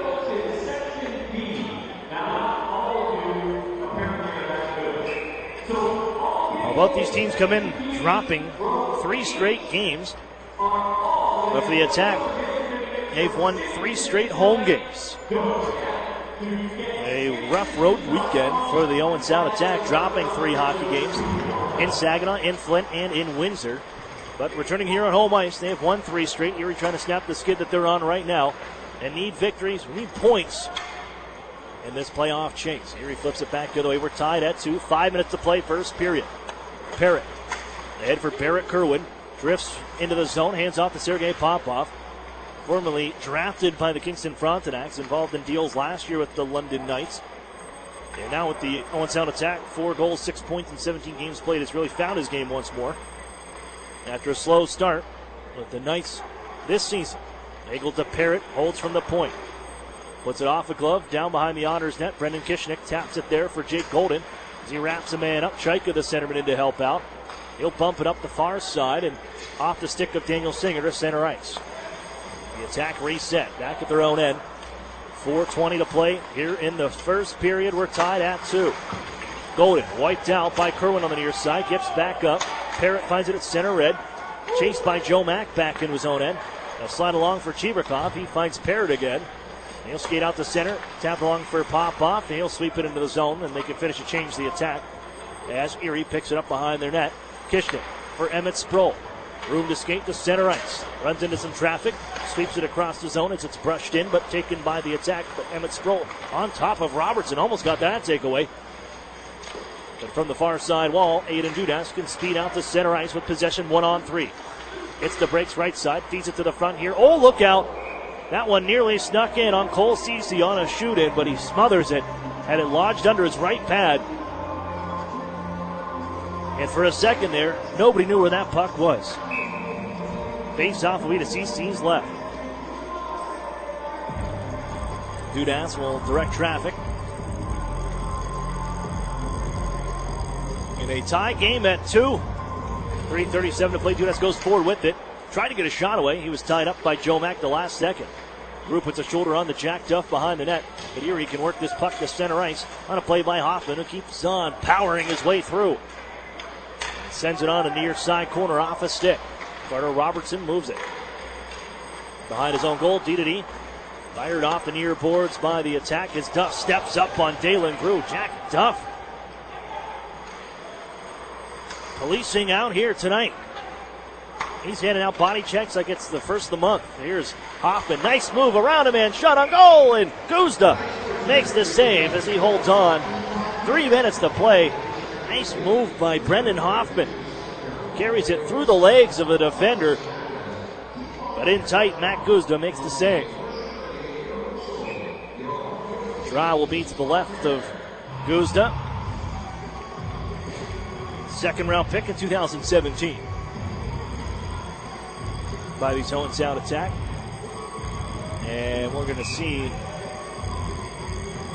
Zach Poirier waved down on the plate. Erie wins the draw now. Wrist shot blocked as D'Amato couldn't get it through the traffic. Move near side. Brady Lyle to work it ahead. Picked up his 100th OHL point just a couple weeks ago. It's the Sarnia Sting. Here's Doherty blasting one across the line wide. Lyle now. Left side point. Look it towards the front. Move for Poirier. Comes right back out to Nolan Seed at the line. Hay hands to Lyle. Wrist shot. Scooped up by Cece. With 2:38 to go. Here in the first. All even to a side. Well, the Otters trying to snap the 6-game losing streak in this building during the regular season. You got to go back to December 4th, 2016, where the Otters won the weekend visit, including the Sunday 6-1 victory over the Owen Sound Attack in December of 2016. But since then, in the regular season, it's been all Owen Sound. Erie did win a couple of games in this building end of April, early May in 2017. But swept in here last year, lost 2 straight so far as the Otters tried to carry the other way. Poke checked off the stick of Chad Yetman, and here's Cade Robinson ahead. Robinson dishes right, Sergei Popov jumping in his Lyle. He's got room. Left side at the circle, walks in, goes the backhand, throws it out in front. Open cage as they can't push it in with CC down and out. And the Otters can move it ahead, and they got numbers. Yetman right side, drops it off to McDougal in front. Reaching is Lyle to deflect the pass out of play as he creates and then takes away. Face off inside attack territory. Oh, well, he just walked over the far side, and then that puck, as Lyle carried it out in front, and it's Curtis Henry who comes up with a skate save along the goal line as we get a look at the replay. Great camera work down on this near side corner. But as it was thrown in front, they got a shot as it trickled towards the net. Henry clogging up the goal line. Keeps us tied at 2, but here come the attack right after face-off. They just work forward with it as Kishnick just bullies a man down to the ice, and down goes Doherty. And ahead go the Otters. Singer to Peter Chaika left side. Drags and fires. Save made. Rebound in front. Woolley can move it away. The Otters. Nothing after the rush. And it's brought ahead by Robertson. Dished it and turned it over right at center red. Max Golod resets. Now Chaika drags and fires another one that's off the glass high. Kishnick just holds in and avoids a check as flying in was Doherty looking for a little revenge.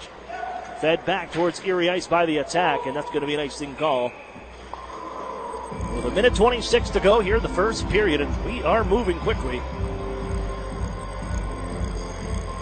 With a minute 26 to go, even at 2, the draw will be to the right. The attack goaltender Matt Guzza, and we'll chat with Wes Wolf, Erie's assistant coach, coming up during the UPMC intermission report. Joe Mack on the draw, turns this one back to Ryan Martin. Chipped down to the half wall where Erie sends it off the skate of the linesman, and Mack can find it. Sharp angle try, goes off the leg, and a pad stop made by Guzda. Doherty sets up Poirier, and he carries out the center ice, trying to get around Kishnick. Steps around him for a second, but it's followed up by the Otters defenseman, Jack Duff. And on ahead, he's going to carry. Right wing side, poke check towards the corner by Cheeverkoff. Loose puck there, Joe Mack follows up. Mack shouldered in this face-off circle, and Cheeverkoff works his way ahead. Taken off of his backside by the Otters, Jack Duff, and Erie has it. Here's Joe Mack in front, getting a shot away as Hoffman, and it circles high, and Hoffman out of midair sends one just wide to the far corner. Duff holds in once more, trying to keep it alive, but it squirts around and through the legs of Jack Duff, and off goes McMaster left wing side. Getting back is Ryan Martin. McMaster still with it. Shovels it ahead for Aiden Dudas with half a minute to go here. First period tied at 2.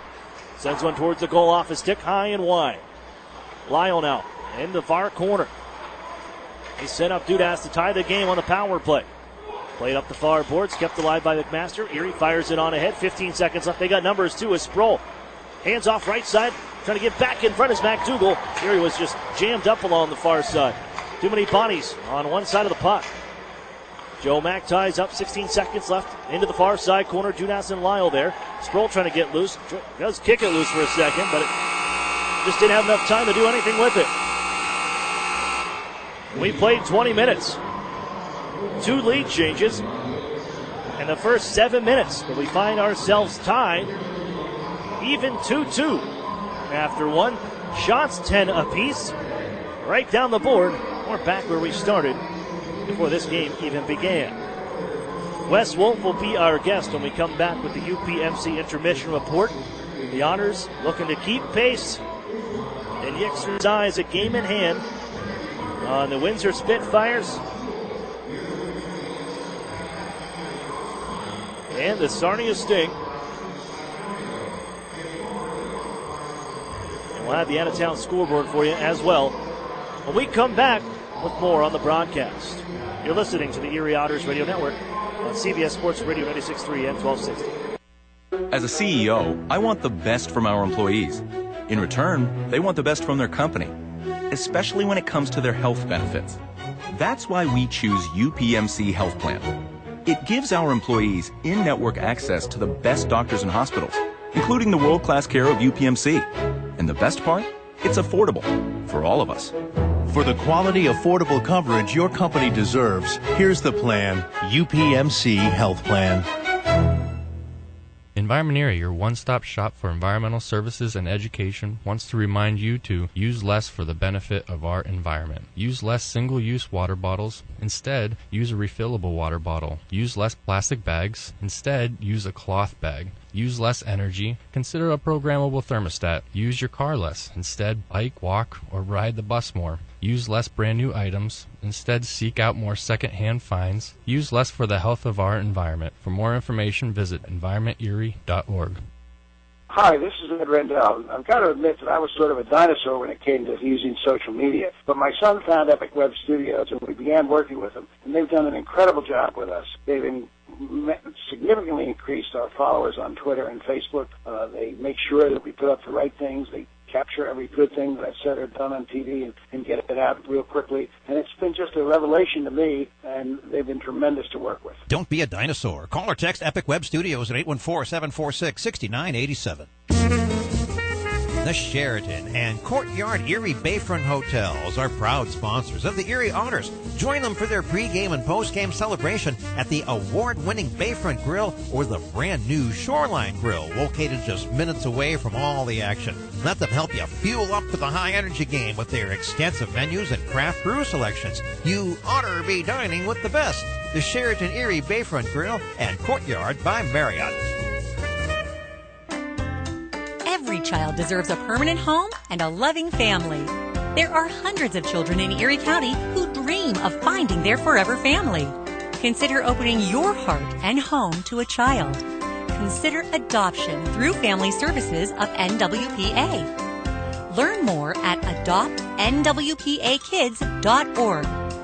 Family Services of NWPA is a proud sponsor of the Erie Otters. The new home of the Erie Otters, WRIE Erie, CBS Sports Radio 96.3 and 1260.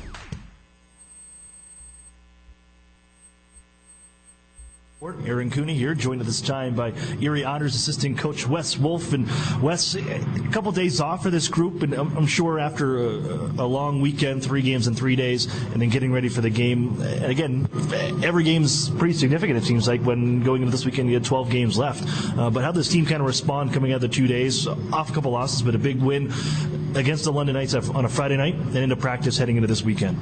Well, I think we wanted to look at the previous week with more of a holistic approach and how did the entire week go. Obviously, we were really disappointed with the 2 home games to end the week, but we were really proud of the fact that we were able to win in Kitchener early in the week and then win in London. And so to take 4 out of 8 points was really important. And, you know, it's not easy getting home at 4 o'clock in the morning and having to play one of the top teams in the league in Niagara and come back and do it again against London. You know, both teams were rested, and so and like I said, we wanted to look at the whole picture, and so we were really happy with that, but at the same time we really wanted to give the guys a chance to regroup, like you said. And I thought we had a couple of really good days of practice, and even though we didn't get the result we were looking for last night, we felt that the team played extremely well, and we were happy with the effort that we put forward. I was going to ask, what were the positives taken out of this and delivered to the group after the game? I know it is, points are going to be tough to come by, and Erie needs as many as they can get, but even though it was a 4-1 loss, it seemed like there were some good things seen from this team, the way it forced Guelph to really work, it seemed like, in what they probably didn't expect to do against the Erie Otters. Yeah, I think we were really happy, like I said, with the effort that our team gave. And, you know, unlike some of the other times we've played top teams, we felt that Guelph brought their best game too. And sometimes that's going to happen. You know, their team has a lot of talent. They have, you know, a couple guys who are on the World Junior team, and they have a lot of marquee players in this league, and they're making a run for it. And so for us to hang in there with them, we never felt that we were out of that game. You know, maybe they capitalized on a couple more scoring chances than we did, and that's going to happen when you face really talented players. They're going to capitalize on chances, and that's really what happened last night. But we were really happy with how we competed and the fact that we were involved in the game right up to the very end. I want to ask you about the leadership group for the Otters, and obviously, Ryan Martin was an alternate captain last year. Jack Duff named and given an A for this season. Kyle Maxson, of course, the captain, but he moves on. But how have you seen those two guys on the back end kind of grow as leaders and guys that'll take in next year as, they're the top guys in the food chain when they come in for the next season? I think there's a lot of emerging leaders on our team. Those two specifically, I think, are finding more of a voice. Every leader's different with your personal style, and I think one of the hardest things is finding your voice and being able to not only hold yourself accountable, but try and hold your peers accountable too. And both of those guys were around the team that won the championship in 2017. Ryan was a roster player who didn't get into many games, and Jack was here as a black ace, traveled with the team throughout the end of the playoff run into the Memorial Cup. And so they know what it takes to win. They got to see that, but I think it also takes time for them to find their voice within themselves on how they lead and what their leadership style is. And I think you're starting to see a little bit more of that, where they're comfortable, articulating some of those thoughts and being able to hold others to that standard. And I think that's one of the challenges for us as a coaching staff, is to try and nourish those traits in those players and try and give them that voice and create an opportunity for themselves, but also for other guys to feel comfortable holding each other accountable. I think that's what we want. The Otters come in, take on the Owen Sound Attack for the final time this season. Had some pretty good success on home ice against the Owen Sound Attack, but over the last couple of years, this building has not been very kind to the Otters. They've dropped 6 straight coming in tonight in this building in the regular season. How is it difficult when you think about home ice advantage? Probably this building and Peterborough, maybe the two in the OHL that really give that edge to the home team, knowing that they get to play in here 34 times a year. But as a visitor, how do you prepare for this game? And is it any different than you would on maybe a different rink or back home at the Erie Insurance Arena? I think one thing that this team really does well is make you feel uncomfortable. The ice surface is smaller than other buildings. Things happen really fast here. There are funny bounces from the boards, and their crowd is really engaged too, and that can be really intimidating. And I think to prepare for it, you just need to make sure that you focus on the things that are within your control and not get overwhelmed by things that are uncommon. And I think they do a really good job of taking advantage of that. And especially early in the game, it seems like when we've been here, we don't get off to greatest starts, and that's tough to bounce back from. And so I think one of the things is that if the beginning of the game doesn't go the way we want it to make sure that we stay the course and that we're patient over a full 60 minutes and make sure that, the first minute or first 2 minutes doesn't define our game. On the flip side, if it does go well, to understand that you have to prepare for that entire 60 minutes. There's a lot of ups and downs within a game. There's going to be push and there's going to be push back, and you just have to be prepared to stay consistent over that entire game. And I think that's something that we really want to focus on tonight. Wes, thanks for your time. Good luck here against the Owen Sound Attack. Thanks, Aaron. That's Wes Wolf, assistant coach for the Erie Otters. We got more coming up on the UPMC Intermission Report. You're listening to the Erie Otters Radio Network on CBS Sports Radio 96.3 and 1260. If you are a woman who has served in the military, you may be eligible for VA health care. Call 814-860-2907 to contact the Women Veterans Program Manager and learn about the unique support available to live a strong, healthy life. 60 minutes of physical activity a day and eating well can help get your child healthy. Get ideas, get involved, get going at letsmove.gov. That's letsmove.gov. A message from USDA, HHS, and the Ad Council. Together, Highmark Blue Cross Blue Shield and AHN St. Vincent Hospital make it easier to get quality care by investing in new facilities close to home, like an enhanced emergency department, renovated operating suites, an all-new cancer center, and the Eastside Health and Wellness Pavilion opening in 2019. Highmark and AHN St. Vincent. Together for health. Together for you. Visit togetherforerie.com to learn more. Meet you at Molly's before the game, after the game, or for the game. The Modern Irish Pub is the Otters away game headquarters with live stream broadcast. Molly Brannigan's hospitality is rivaled only by her cooking. Our new menu features the finest homemade Irish fare, along with a wee bit of the unexpected. Happy Hour is the perfect pregame. Score with buy one, get one appetizers and discounted drinks. And don't forget to try our Otters Signature Sandwich, the ultimate fan food. Molly Brannigan's, just north of Perry Square on State. What sedan lets you hit the road and not the gas station? With an average of 37 miles per gallon highway, it's a 2018 Nissan Sentra. This compact sedan has a sporty profile thanks to its sleek aerodynamic design. It also has other great standard features like Bluetooth and remote keyless entry. The 2018 Nissan Sentra. Zero down for only $199 a month. Sign and drive. What's the best-selling SUV in America? It's the Nissan Rogue. Zero down for only $279 a month for 36 months. Sign and drive. The Rogue has standard features such as zero-gravity seats, Android Auto, Apple CarPlay, and rear cross-traffic alert. Zero down for only $279 a month for 36 months. Sign and drive. Stop in and meet the Rogue family at Interstate Nissan, 1.5 miles south of I-90 on Peachtree. 18 Nissan Sentra, selling price $19,247, VIN JY320068. 18 Nissan Rogue, selling price $26,100, VIN JP503998. Both leases 12,000 miles per year for 36 with Tier 1 credit approval through NMAC. Lease payment is plus tax, title, license, stock fee, and $595 acquisition fee.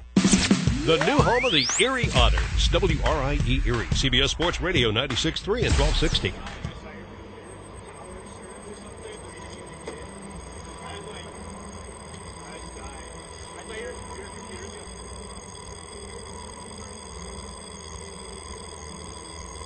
Welcome back here inside the J.D. MacArthur Arena. We're in Owen Sound, Ontario. The final stop in Owen Sound for the Otters this season. All tied at 2 through 20 minutes play. I'm Aaron Cooney. It's the UPMC intermission report. Well, you heard from assistant coach Wes Wolf there. Wanted the team to be prepared. Maybe a little mixed up in the first 49 seconds, but you settled down right after that. As the Otters, let's recap it for you. They would give up the first goal, 49 seconds in. Belongs to Dalen Grew. He nets his 15th of the season. 1-0 Owen Sound. The Otters would answer on their first power play chance. When we get to it, just about everything's even across the board.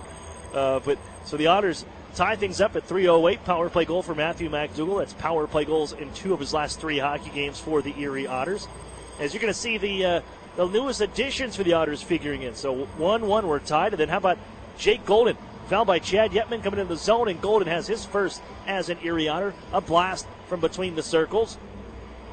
2-1 hockey game. Owen Sound on their power play. Little under 2 minutes later, they're going to even it.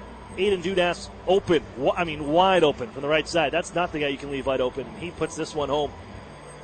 Just puts it top shelf with a glove hand of Cece. Tied at 2. 10 shots apiece through 20 minutes. Both teams are 1 for 1 on the power play, and have both scored 2 goals. And have both seen 1-goal leads disappear. It's time to take a look at our out-of-town scoreboard, brought to you by the Sheridan Courtyard Erie Bayfront Hotels, proud sponsors of the Erie Otters. You ought to be staying with the best. The Guelph Storm with a 5-1 lead on the Flint Firebirds. That is into the final minute and a half of the second period. Really a rough start in the first period here with Saginaw and Hamilton. 8 goals combined from the first period. Nothing in the second so far. 7 minutes left. It's 5-3 Saginaw over the Hamilton Bulldogs. Ivan Lodnier returns to the lineup for the Niagara Ice Dogs. He's got a goal in the second period. It's 2-0 Niagara Ice Dogs over the Peterborough Petes with 1:09 to play in the second. Again, no help for the Otters here in the out-of-town scoreboard. Just cannot get a break. The Windsor Spitfires lead the North Bay Battalion 3-2. They just took the lead, the Spitfires, at the end of the second period on a Jordan Frasca goal. 3-2 Windsor over North Bay with 1:52 to play in the second period. Also in action, the Barrie Colts, who shut out Sudbury 1-0 last night in overtime. You don't see that too often in junior hockey, a 1-0 game, especially in overtime. They went scoreless 60 minutes. Crazy. But here in this one, it's Barrie with a 2-1 lead after 20 minutes. We got to take a break. Second period coming up. You're listening to the Erie Otters Radio Network on CBS Sports Radio 96.3 and 1260. Jerry just gradually got worse and worse. Our doctor said the only thing that could save you is a live donor. Karen's husband Jerry had end-stage liver disease and needed a transplant. Our oldest daughter said, "Dad, I'm a match, let's do this." UPMC is the only hospital in the region that does living donor liver transplants. UPMC saved all of our lives. My girls still have their dad. I still have my sweetheart. I didn't choose to have my liver fail. I did choose UPMC. Northern Pennsylvania Regional College. Where are we? The answer is right here, in your hometown, in your neighborhood, in your community. We are here offering 2-year degrees in workforce development where is needed the most. With evening classes, our students can balance life and work without having to leave their community. Visit regionalcollegepa.org for our degree options and application process. Northern Pennsylvania Regional College. This could change everything. Love where you live? Find yourself here with NPRC and enroll for spring 2019. Hi, this is Ed Rendell. I've got to admit that I was sort of a dinosaur when it came to using social media, but my son found Epic Web Studios, and we began working with them, and they've done an incredible job with us. They've significantly increased our followers on Twitter and Facebook.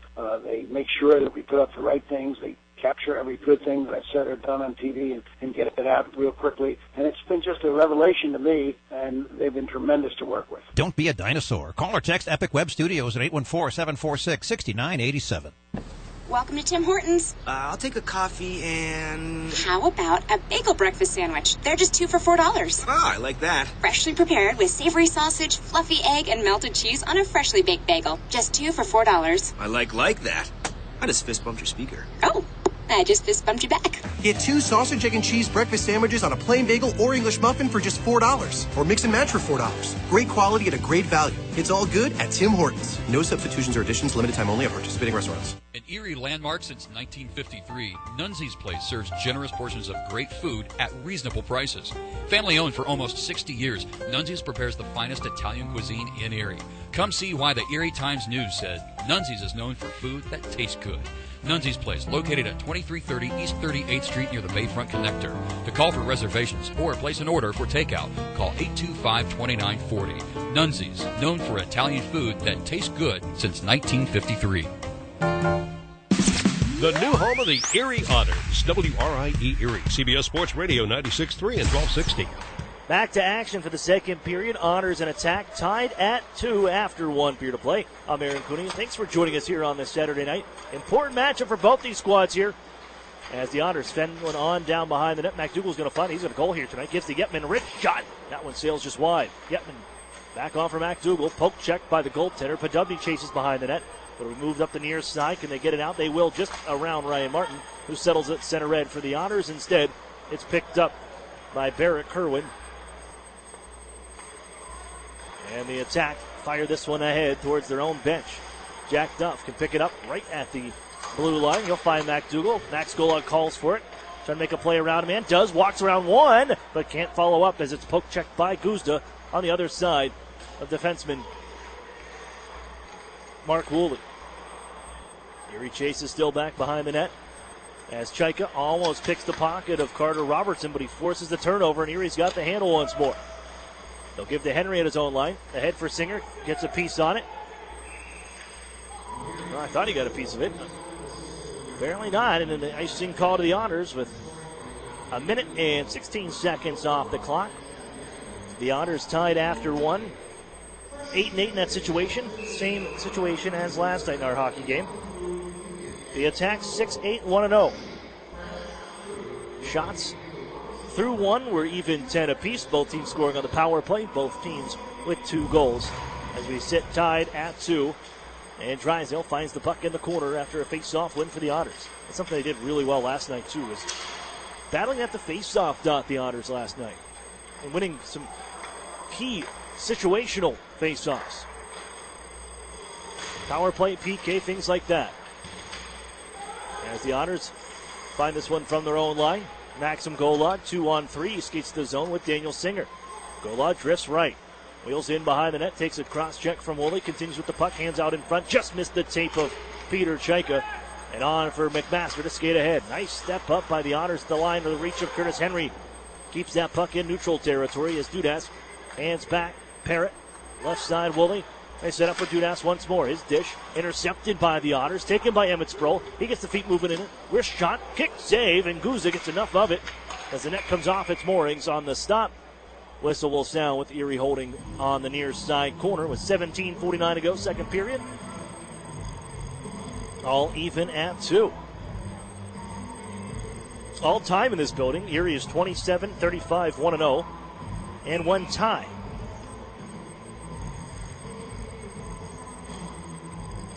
As Owen Sound as we mentioned, coming off a 3-game losing streak, all on the road.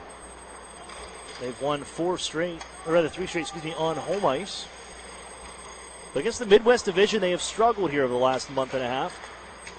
They have lost their last 8 games against Midwest Division opponents, including 2 of them against the Erie Otters last month. Erie has it in the offensive zone. Hoffman just shoots it in down low to find Joe Mack. Tapped along for Emmett Sproul, but it bounced over his stick. Nolan Seed takes over. Plays it up the near side and out to center ice. They'll carry it. Poirier fires it in.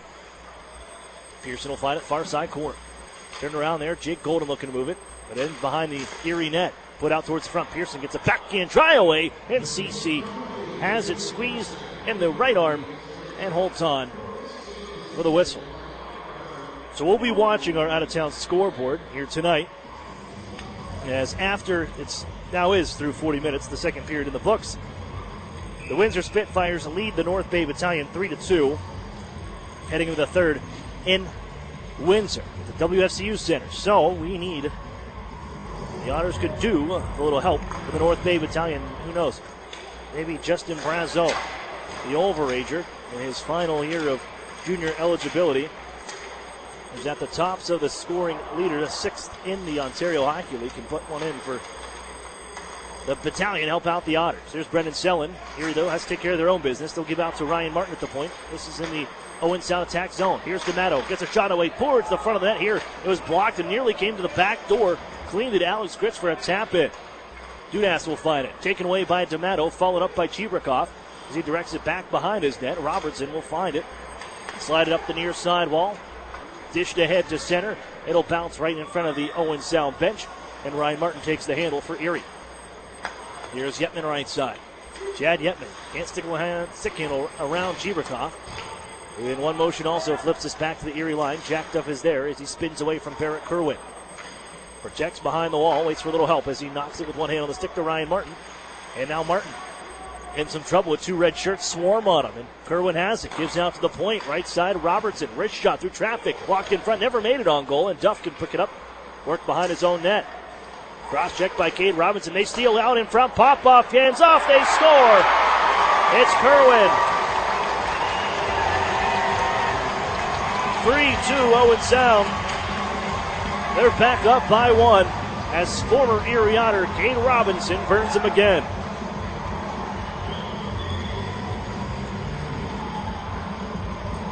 Well, it was just a missed connection by the Otters as Jack Duff tried to work it on a pass, D-to-D behind his net. Just kind of rolled off his stick right to Cade Robinson, Erie's 11th round pick in 2016. And once again, it's Cade Robinson finding his way on the score sheet against his old team. Slap shot from Dalen Grew right after this, fired high and wide. Erie can find along the boards. He'll dish to Maxim Golod. He'll bounce this one off a stick. Out of play, as blocking the pass was Adam McMaster. The whistle sounds.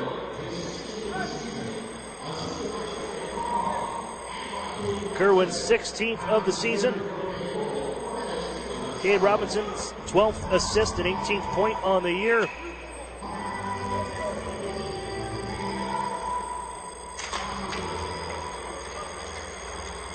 Robinson with 3 points against the Otters in 6 games now. Drysdale shrugs it up the left wall for Max Golod. Sidesteps a check and plays it ahead. Here's a 2-on-1 for Erie. Chaika to Daniel Singer. Walks to the wrist. Shot that's sent wide. He had Henry joining too, but misfired on the play. Golod with it now. All around the left wing circle. He let a shot go. Save made a rebound. Singer jams away. Chaika jams away. Penalty coming up. A slashing call. And Erie's going back to the power play. Aiden Dudas with the slashing call. The Otters can draw the penalty. 1-for-1 tonight with the man advantage. And the draw will be to the left of Matt Guzda. Erie did a great job of winning and using the extra man during the power play last opportunity the first period. Take the puck out of a corner and then set up McDougal as Erie shoots one in front. Rebound save again by Guzda. as Maxim goal line tonight on that play. Pile up in front. Here's McDougal to the front of that. Here, another kick save made by Guzda. Drysdale at the point now as the Otters reset. Matthew McDougal on the right side. Down low for Chad Yetman. Backs up and feeds it around the horn for Garrett Podubny at the left wall. Down to the half wall. Bumped by Cade Robinson. Finds Yetman. Podubny once more. Watched by Robinson to the circle. Goal line. Down low. Power move. Walking on the front. Yetman. And he's had his poke trap. Stripped of the puck. And here he finds it once more behind the net. But Yetman and Garrett Podubny, who overskated on the play, lost the handle back behind the net. And it's ripped down the ice on the clear. 70 seconds up for the power play. Garrett Podubny, feet moving left side. Snaps in and off the near side boards. Didn't get much of a bounce on that one, as he was, I'm sure, intending to, because that thing just died in the corner. And the attack can drill it back down ice again. Usually you get a bounce in this on these buildings and in this J.D. McGarth Arena, and you could hear the sound from up here. It did not just do the bounce that Garrett Podubny intended. Erie back in the zone with a power play down to 40 seconds. Here's Sproul. Walks to the left circle. Gives it along the goal line. Gritz fans on the play. Finds it behind the net. Bounces to the near side circle. Golden pinches in. Holds from the half wall now. Jack Duff up top. With Emmett Sproul, they'll trade places. Golden still with the handle. Center point area. 5 in white. Golden down to the circle. In front. Chaika turns with the forehand. And he hit his own man in front. Gritz. Jammed up the boards but not out. Erie resets. Jack Duff. 15 seconds on the power play. It's Golden. Left side, Sproul. In front, Chaika, one-timer. Kicked away by goaltender Guzda. 5 seconds left. Jack Duff has it. To Gritz in the corner. Back up top, Golden waits. Hands off Duff, one-timer, sends off the side of the net. Bounces on top of the cage. And pouncing back on his feet is Guzda to trap it on top of the net. That one nearly bounced back into the crease from over the net. It stays 3-2 attack. Erie 1 for 2 on the power play. As out of the box steps Aiden Dudas. And the face-off is to the left of Guzda. Erie wins this one back to Jack Duff. A little half slapper. That's blocked. Skips up into the low ceiling here in Owen Sound. And we'll reset. And the draw will be to the left again of Matt Guzda. 7 minutes and 4 seconds off the clock here in the second. 3-2 the attack lead. A goal here in the second from Barrett Kerwin. That puts them ahead. That came at 4-11. Erie with the handle as Joe Mack stepped on a stick blade and wiped out. Back to center ice where Jack Duff fires it back in. Having a great hockey game here, Jack Duff. Aside from the gaff on the goal. Other than that, the Otters, you got to like what they see at number 34 here tonight. Quite physical in his presence. Here's Hoffman. Right side with offside. He was stood up by Carter Robertson. Right at the line. And the whistle sounds. 12:23 to go. Here in the second frame.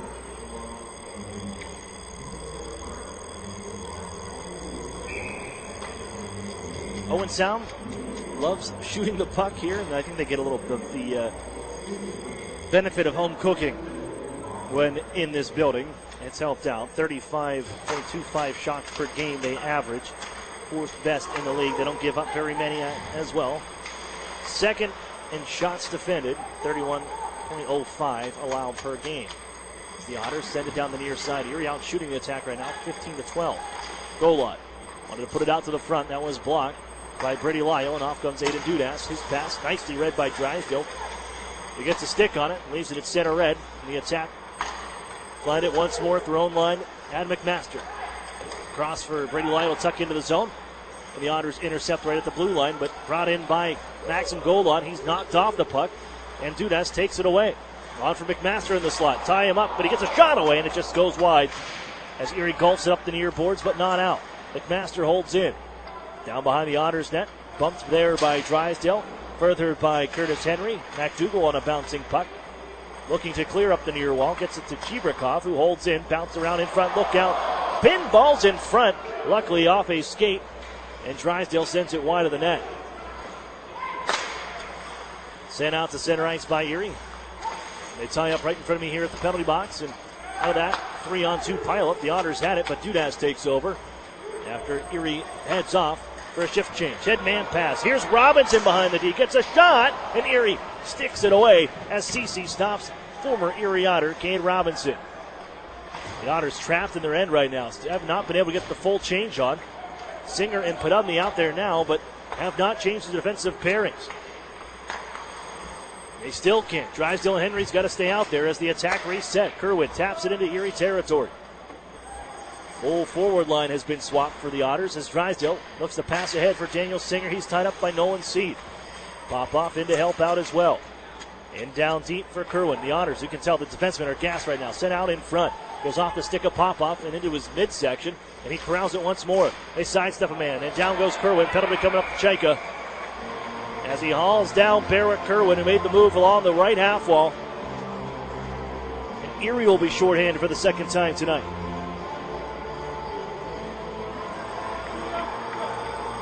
.10:19 to play, second period, and the second power play opportunity for the attack takes the ice. They're 1 for 1 this evening.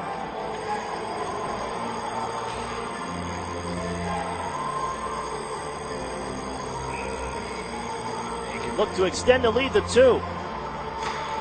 Midway through this hockey game, Erie rattles it off the glass, and it does stay in the zone here. Everyone's looking around to see where that was. It ends up behind goaltender Matt Guzda. And played out to center ice. Here's Nolan Seed. They pop off into his own left side.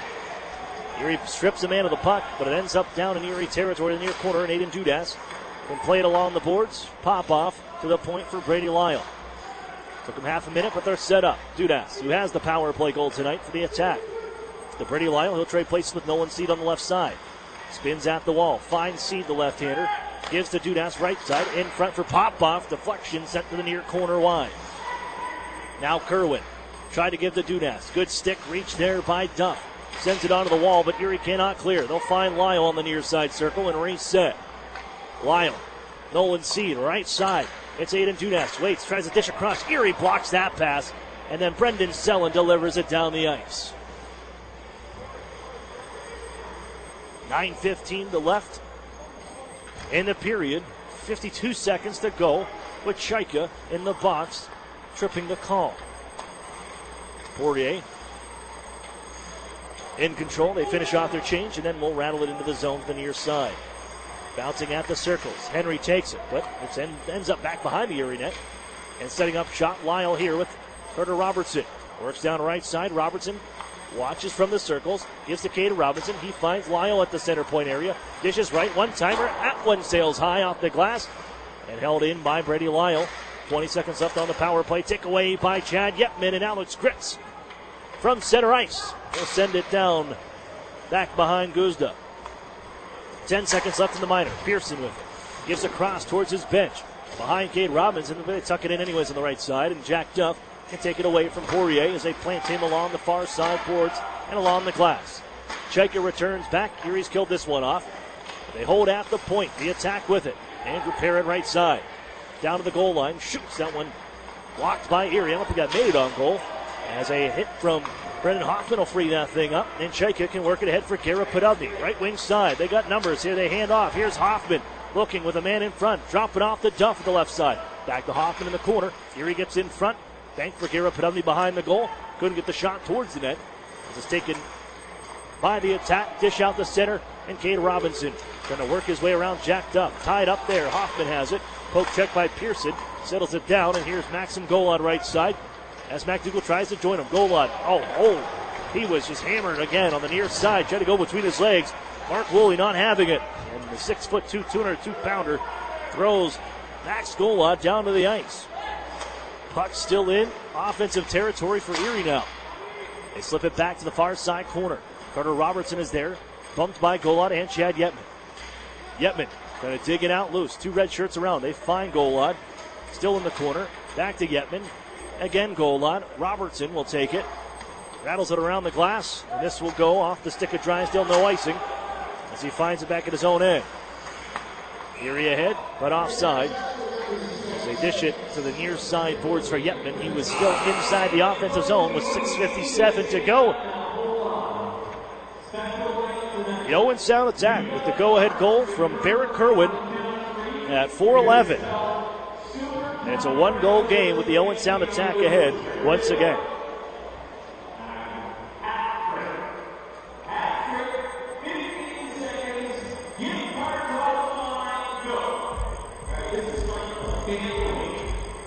Otters fans remind you that Dean's Dairy and True Moo Milk are the official milk choice of the Erie Otters. It's Dean's Dairy and True Moo Milk. Pick up a gallon today at your local grocer. Start of the third period in Windsor, and the North Bay Battalion tie things up. Justin Brazo, as we were hoping for. He does get on the board, tied at 3 with the North Bay Battalion, the Windsor Spitfires.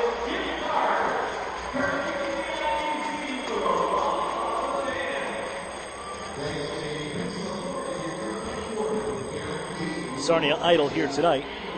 As for the Sarnia Sting, one of their top forwards, Jamison Reese, eligible for the upcoming NHL draft. He will not be available for the Sarnia Sting for the next 8 hockey games, given an 8-game suspension for a head-checking penalty. He took out Cole Koski of the Saginaw Spirit on Monday, and that was a brutal hit. You can go check that one online, but it's good news for Erie because he won't be available to play when the Sarnia Sting come to town next Saturday. Back to action here from Owen Sound as Cheeverkoff back at his own line, gives to Brady Lyle, dished for Popoff along the left side boards in neutral territory. He finds Dudas, but Erie poked it off his stick. Somehow he got it right back. Across the Erie line. Gives right as Lyle goes skate the stick and finds Popoff down in the corner. He's tied up by Henry. Further along for McMaster. Popoff again with it for Aiden Dudas. Kicks it to himself and plays it on the far corner for McMaster. McMaster to Popoff in front, and that one skips wide. They couldn't get a stick on it. Henry once more along the near boards. Battles against 2 red shirts of the attack.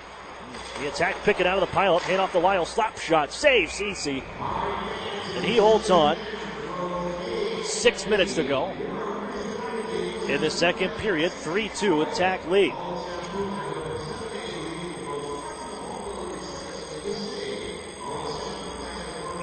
The draw will be to the left of Cole Cece. His 3rd straight start as the Otters look for Daniel Murphy to heal up. Hopefully return the next week or so. Blast from the point after face-off try, and that was Garrett Podubny who sends it wide. As Erie looking to clear on the near boards, they cannot. Kishnik couldn't get out. Griffin Wilson now sends it 5 holes. Kick save made. Getting down in time. Goaltender CC. Kerwin with the go-ahead goal. On the near boards for Griffin Wilson. Gives up the wall. That's picked off by Daniel Singer. Now Garrett Podubny trying to dance around 2. Gets around Robertson. Fires a sharp angle try. Save made the rebound. Followed up by Golden. And another save by Guzda. And rattled up the boards and down ice. No icing on this one as Kishnik takes a peek behind him. Has to move it because Kerwin's on his back. Jake Golden ahead for Singer. Drop pass from Chaika. Singer got it again. Shouldered hard on the near side by Dalen Grew. And off goes Kerwin once more to center ice. On for Doherty. Drags into the slot here. Tied up by D'Amato. Another shot coming for the right side circle. And Cade Robinson sails that one high and wide. Alex Gritz goes the other way for D'Amato on the left side. His shot. That one wide. That hit a stick and they turn it over. Gritz has it. On for D'Amato in the slot. Shoots. Save made. A rebound. Bounced around D'Amato after it. Man just on. It comes to Brendan Sellen. Slap shot. That sails wide. Held by Martin at the point for Erie. We'll send it down the near boards. He's dumped by Doherty on a heavy check. Erie has the puck, though. They'll take that. Martin, traffic developing. Slap shot. Glove save by Guzda. And popped off his glove down to the point once more as the Otters shoot another one. Duff leaks through, but poked away to the circles. And Doherty can move it ahead for Cade Robinson. D'Amato on his back. Duff with him. He's forced to shoot it in, and Ryan Martin takes over for Erie. 4:20 to play. Second period. Erie down by 1. Selling into the zone right side. As the Otters give a little pushback here with their 4th line on. It's moved by the attack. And Nolan Seed a chance to take a peek ahead. Pass towards the Erie line. Pearson offside. Will not touch it. And the Otters a chance to break out from their own end. Attack making a change as Maxim Golod tight along the right wing boards, steps around one man, backhand play to the front, sticked away by Guzik. Golod finds it on the far boards. Following up is Chad Yetman, but he's bumped, taken off of his stick, and then kicked down ice by McDougall to Erie territory. And Drysdale holds behind his net. He'll step with Popoff on his back. Bounced off a stick to the far boards. Drysdale once more. He'll whack it behind his own goal. McDougall has to come down to find it. McDougall tied up by Poirier. Coming out of that pileup was Popoff. Tried to bring it in front. Poke check nicely by Henry. Popoff back to it behind the net. Gives out in front. Picked off by Erie. They're looking for Pearson. But Yetman charges the other way with Max Golod left side.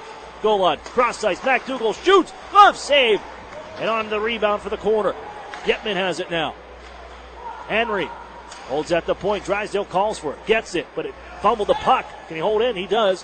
Hands off to McDougall. He's stripped of it, though. Drysdale again holds in, but Popoff back to it on the near side wall. And he's able to find Zach Poirier on the carry to center. Poirier steps around McDougall, looks out, walks in, goal! Save Cece! And the whistle sounds as Cole Cece holds on. 2:53 to play here in the second. And the attack holding to a one-goal lead. It's 3-2 here from the J.D. MacArthur Arena. The Otters looking for their first win in this building in over 2 years.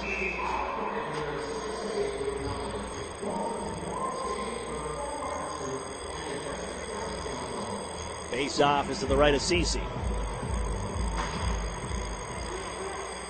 Back behind the goal, won by the Otters, but Martin in a bit of trouble here. Dalen Grew battling away. Joe Mack there. Dudas pokes it loose, but Mack will find it and head to Hoffman at the circles. Pass behind Emmett Sproul, and Lyle takes over from his own circles. Pestered by Emmett Sproul, and McMaster finds it out at center ice after a dish from Robertson. Bouncing around inside Erie territory now as Martin has the puck stripped off of his blade by Grew. They find Dudas at the circle. Sends it from a sharp angle. Stick save made, and in the midair, plucked by Cece to hold on to with the glove hand. Coming up during the UPMC intermission report, we're going to chat with Cole Cece once again. Cole Cece and Garrett Padupi, my guests on Honors Hour this past Wednesday from Buffalo Wild Wings. And we'll hear from them as they prepared for this weekend. With the season winding down, after this, just 10 games left for the Otters. They need some points. As they lift one out to center ice, it'll bounce right in front of their bench. And the Otters follow up. Here's Chaika. Left side, shoots one from the goal line. That was blocked. Carrying ahead with the attack, McMaster to center ice. Cross ice feed on the right wing. Dalen Grew drop pass. Aiden Dudas tried to slide it back in front, and Golden blocks the pass. McMaster now from the left side. Rattles it back behind the net for Dudas. McMaster again out of the near corner. Dudas, McMaster. Watched by Peter Chaika. Stripped to the puck nicely, but Dudas follows up, and he finds Lyle with it. At the right point, right from his bench. Floats it to the goal. That was blocked by the Otters in front, and skied ahead by Chaika. Changes for both squads on the way. Drilled ahead by Dudas, and look out. Kishnik has to hustle to find this one. As Alberg out there wins that race and holds in. Bounces it around Kishnik. Dudas still out here. Has it in the slot. Dudas to the right face-off circle. Still holds. He'll deliver it out for Cheberkoff at the point. Wrist shot. CC comes up with a save, and he holds on. With a minute 17 left, but Aiden Dudas again. So shifty with the puck and elusive. Almost set up a little insurance in the attack, even at the end of his shift. Face off to the left of Cole Cece. The minute 17 to go in this second period. In the attack of the 3-2 lead, they win the face-off to Woolley. His shot, that goes off of Wilson wide. Henry battles with Wilson behind the net. Look out. It bounces off his skate, skips out in front, and Brendan Selwyn will guide this out to center ice. Off a stick of Kerwin and Cheberkoff. Chases the far corner, tied up by D'Amato into the final minute of play. Now Gritz, knifed off his stick. Selwyn follows up, keeps it in down deep. Gritz once more for D'Amato. Watched by Woolley, tried to split it between his legs. That was cut off by Woolley. D'Amato again finds it. Here's Gritz, fires one from the left half wall, and easily shrugged away by Guzda. On for D'Amato, twists away from Woolley, walks the goal line, feeds it in front, and coming up with the stop is Guzda. That one nearly snuck through. 35 seconds remain in the second period. The go-ahead goal belongs to Barrett Kerwin.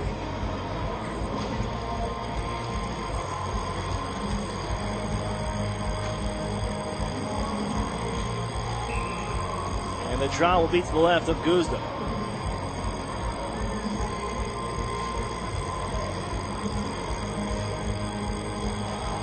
Yevon wins this draw, but quickly on top of it is Dudas. He sidesteps goal line. They charge ahead to Erie Ice.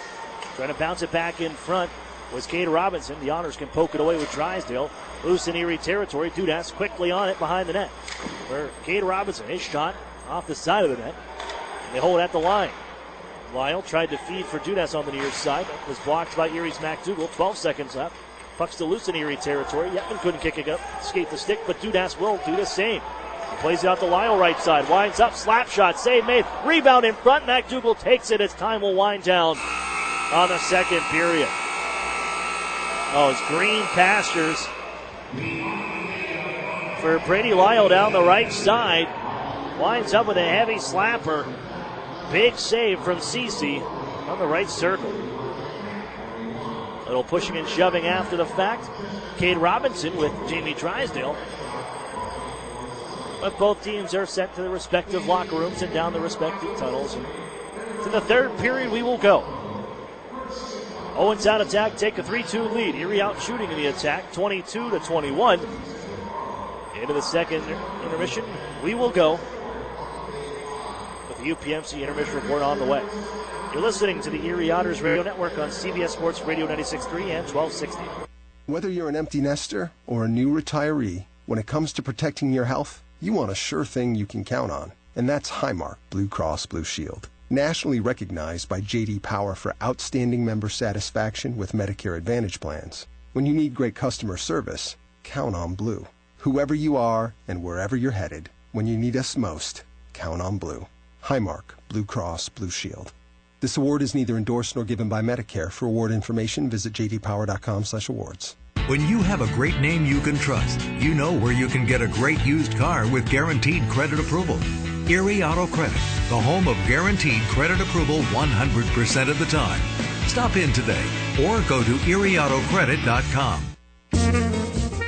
The Sheraton and Courtyard Erie Bayfront Hotels are proud sponsors of the Erie Otters. Join them for their pregame and postgame celebration at the award-winning Bayfront Grill or the brand-new Shoreline Grill, located just minutes away from all the action. Let them help you fuel up for the high-energy game with their extensive menus and craft brew selections. You ought to be dining with the best. The Sheraton Erie Bayfront Grill and Courtyard by Marriott.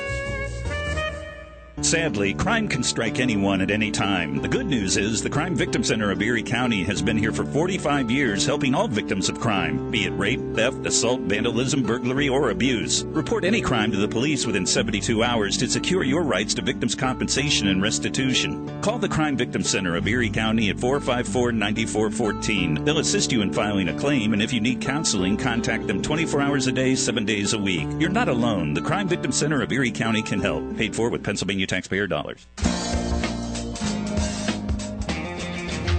When you need a loan and you don't know where to get it, you gotta call Erie Auto Credit, Erie Auto Credit, and ErieAutoCredit.com.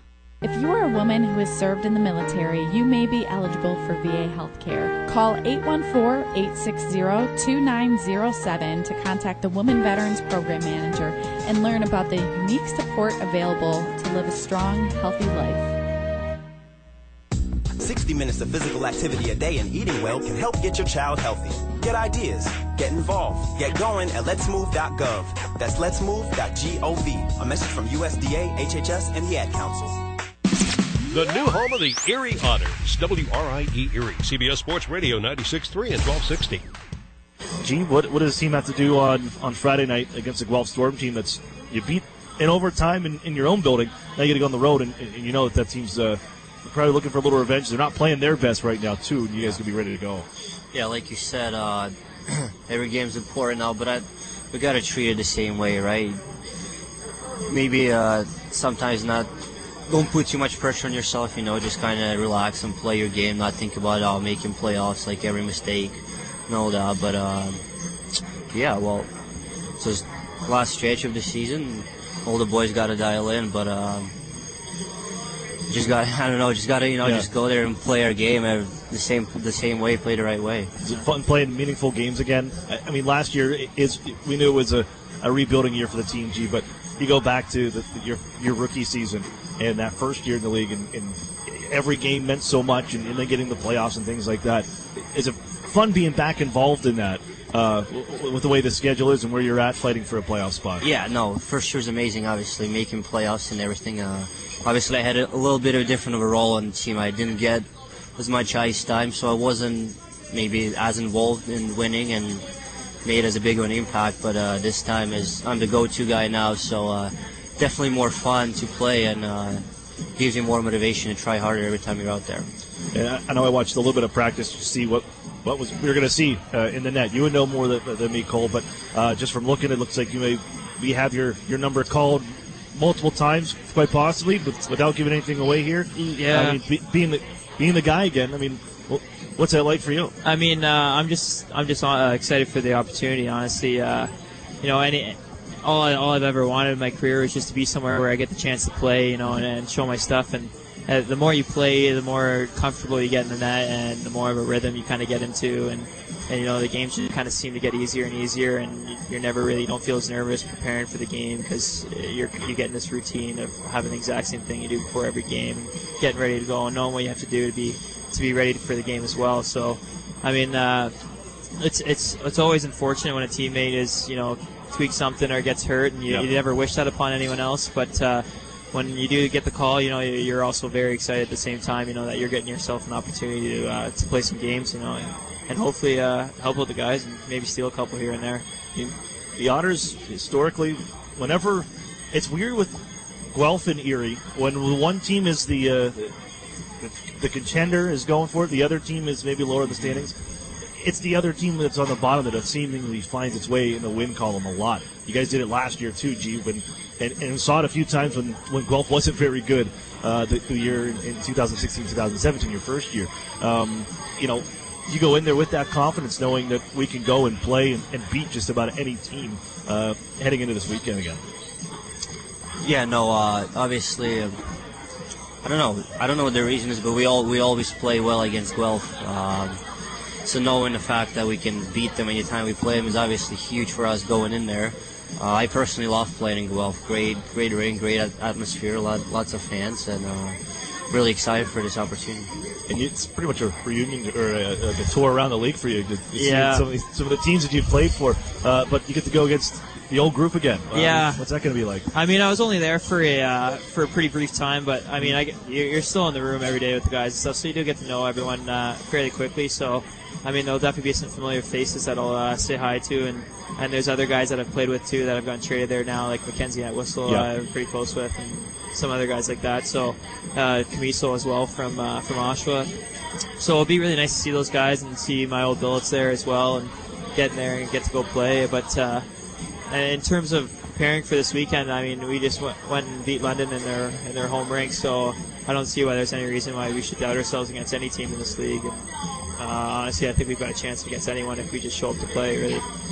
Owen Sound on Saturday. Do you like playing in that rink?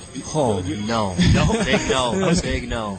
It's weird for me, too, how everything seems so much tighter. It's like an illusion more than anything, as much as they tell you that it's regulation and everything. But is that a tough one to get into? Actually, they play a lot better at home. Obviously, those balanced back walls, they have set plays all the time, and it works for them, so it's tough. But again, it's part of hockey. You got to adjust to different rinks and find your way to win. Is it difficult for a goaltender too? Yeah. For goalies, it's I think it's every goalie's nightmare playing in Owen Sound, other than the goalies that play in Owen Sound, because they're used to it. Because the place is just so dark and it's so small, and it's just like once the puck's in your zone, it's just hectic because everything is just happens so much quicker and so much faster. But at the same time, it can be really fun to play there too, because you can have yourself a night and get 50 shots and hopefully play a solid game. And so I mean, I'm excited to go down and play there. And my brother had played there in the past for finishing off his OHL career, so it's a somewhat familiar rink for me. As we went down to support him and watch games in the playoffs and stuff like that. And whenever I go, his old Bill's making cookies for the road on the ride home. So, it's always a nice trip there as well. So be sharing on the guys with all the guys for sure. The back of the bus at least. Probably just VG and Sings in the very back. So what's it like being the only overager on this squad? It's kind of a different mold for this group being so young, and I know they want to get the young guys in, but one OA and it's the goaltender. Yeah, I was a little bit nervous, I guess, coming here, being the only OA. But as I've gotten to know all the guys and living with G, who's only a year younger with me, there's still quite a few 99s on the team too. So it's not crazy different, but in terms of coming here and being the only OA, I kind of got put into a leadership role, which I've always I think through my whole career I've always liked to be a leader in the room. And whether or not I'm the starting goalie, or I still like to try and have a voice in the room and be able to make an impact even when I'm not playing. So being the only OA here, I think it gives me an opportunity to kind of be the guy to step up and say some things when things should be said, and make sure that everyone's ready to go for those big game nights as well. Is it tough adjusting? You've had experience with it, but new team, new room, and adjusting like that? Is it difficult going through the move too with the new billet and the new family brings you in? Yeah, just because I've kind of done it quite a few times now, it's always just the time leading up to it that's just so nerve-wracking, really. And but once you get there, it always seems that things kind of just work themselves out.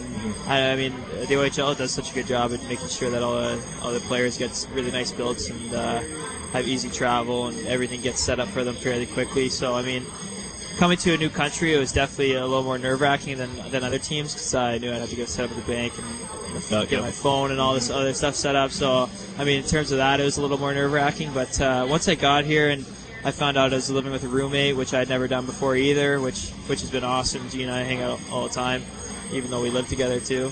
And that's helped me get to know the guys even more as well, because he goes to hang out with them and I get to tag along with them, and so it's been a lot easier to get to know all the players too. So coming here late in the season as an OA, I was a bit nervous, but it's turned out to be really fun and really, really good for me.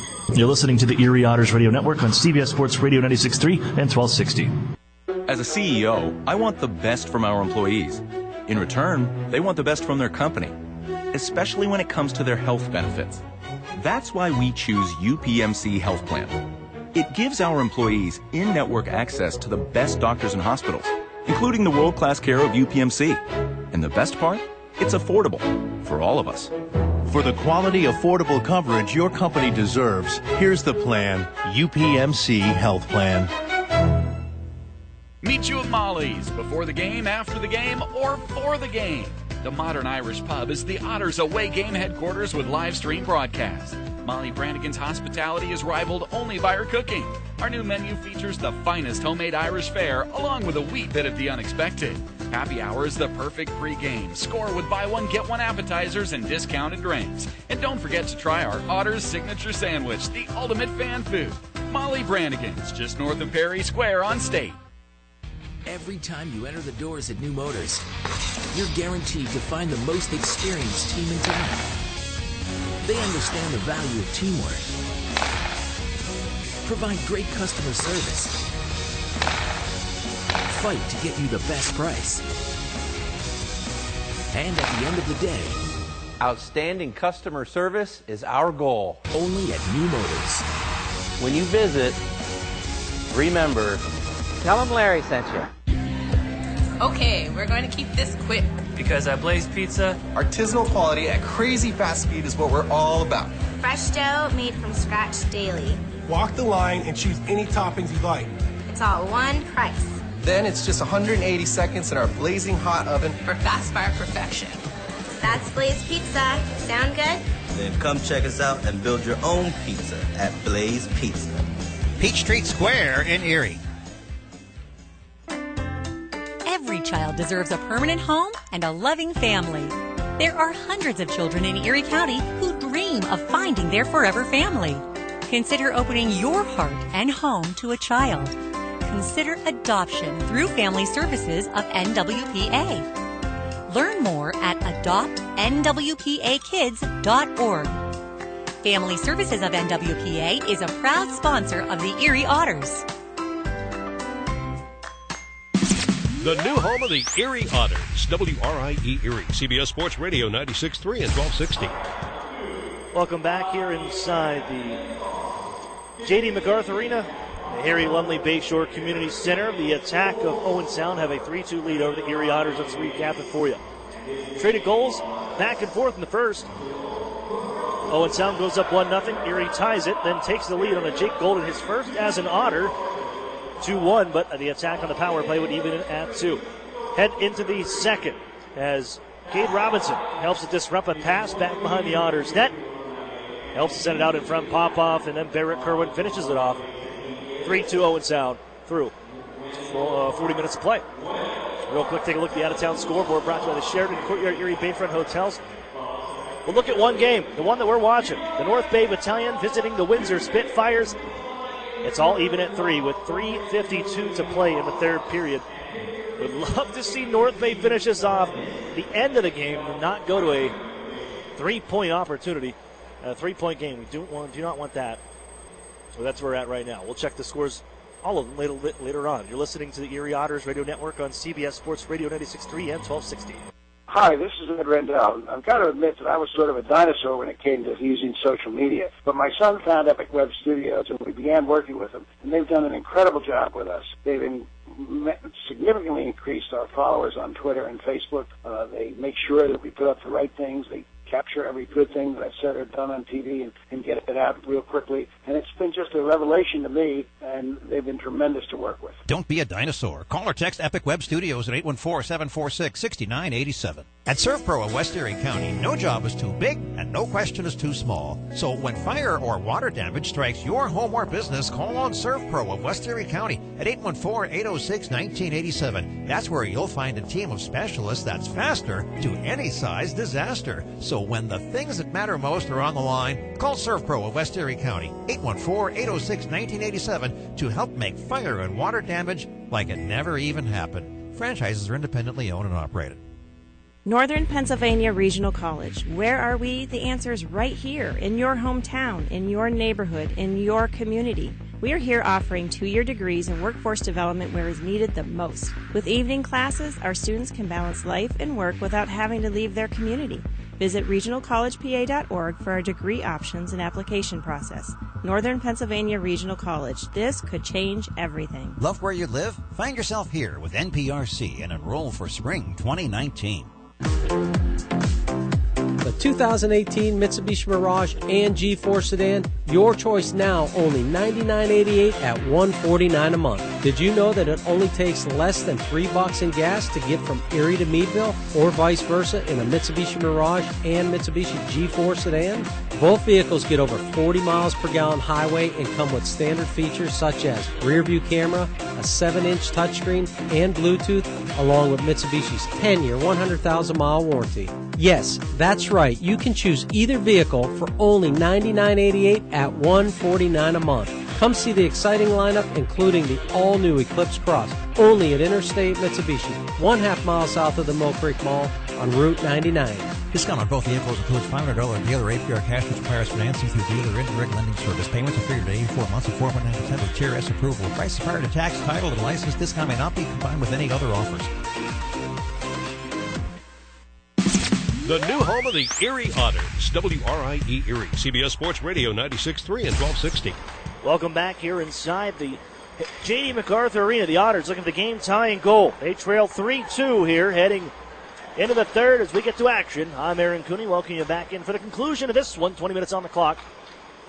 As Cade Robinson, who helps set up the go-ahead goal right now, disrupts another pass, but Erie can break out. And it's Max Golod, 1-on-1 against Brady Lyle. Golod, right side, shoots one. Blocker save made. Bouncing puck in front of the net. Moved by Robinson. Chopped away by, that was by the Otters, Chad Yetman, and lifted into the zone, or into the crowd, rather. Looked like that may have been flipped up and out. Erie trying to buy a call. Not going to happen. As we welcome you back in. Well, it's not a good situation right now in Windsor. They do go to overtime. So Windsor gets a point tonight. That'll move them a little slightly further ahead of the Otters. So right now, Erie's still behind the Spitfires by 6 points. Hopefully North Bay can pull this one out. And the Otters going to pull this one out as well. It's down by 1. McMaster chases down to the near side. Holds at the corner, feeds in front. Wide open robbery by Cece as he denies Aiden Dudas right on his doorstep. Major save from Cole Cece. Aiden Dudas already won here tonight, looking for number 2. And number 35 says no. He was all by himself, too. Huge save here in this third period. We'll remember that one if Erie's able to come back and win this hockey game. And Erie has the puck now. They look for Garrett Podubny. Dished off the stick of Woolley, and Erie touches this one offside.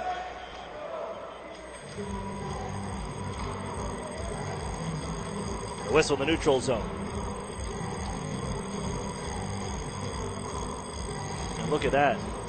We'll take a look at the scoreboard. It's Scott Grieve, Erie's assistant hockey operations manager. He's got the score for me here. Whatever his goes faster than mine, apparently. But the North Bay Battalion win in overtime. They come from behind. 4-3 the final, so it's just 6 points. They don't get that extra one with the Windsor Spitfires ahead of the Erie Otters in the standings. So that one is done. Only 1 point. As the Otters, a heavy check on Brendan Kishnick. Penalty on the way. It's going to be against the Erie Otters as it's touched up by Sproul. And an interference call on the way. Kishnick slow to get up, and he makes his way to the bench on his own power.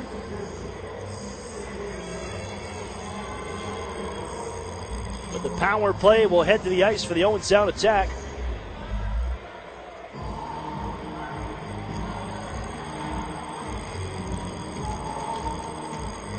For the third time tonight.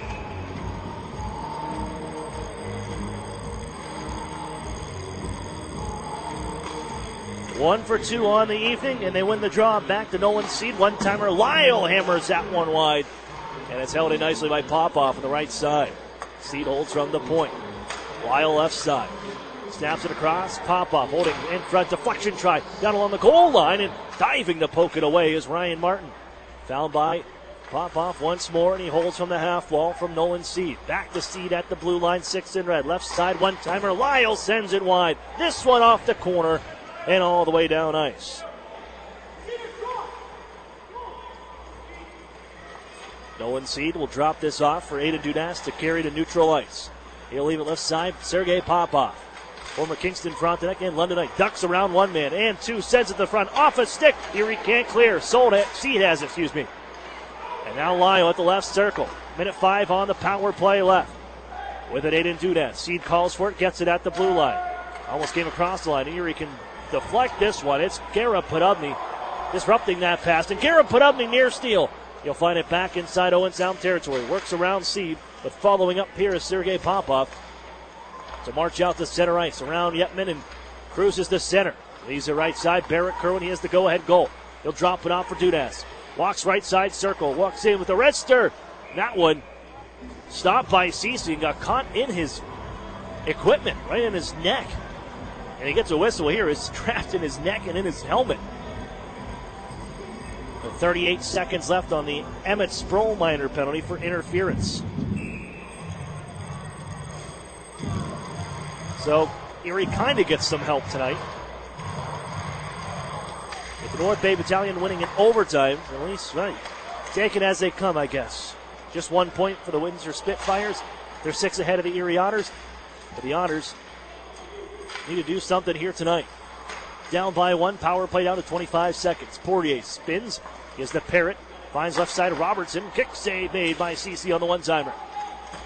Loose on the near side boards, tie up Golden. 3 aside, a 4th red shirt will jar that loose, and now Parrott holds from the blue line with 10 seconds left in the Sproul minor penalty.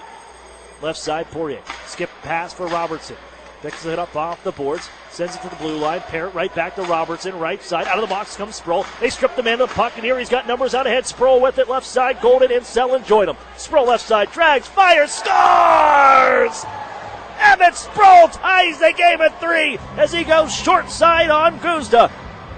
And we're even from Owen Sound.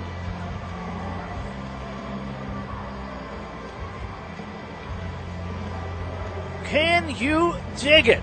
Otters out of the box. They block the pass. Sellen moves it forward, and Emmett Sproul with numbers in front drags, holds, and then fires short side. Beats Guzda on the blocker side. And we're tied from Owen Sound.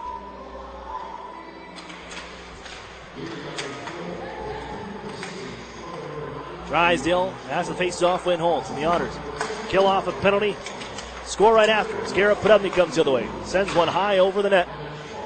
Bounces to the far side forwards, and Erie can hold in. Jamie Drysdale cruises across the blue line, snaps it off the wall to himself, picks it up on the near side, now sends it behind the net, continues to chase, steps around another one. Drysdale still with it.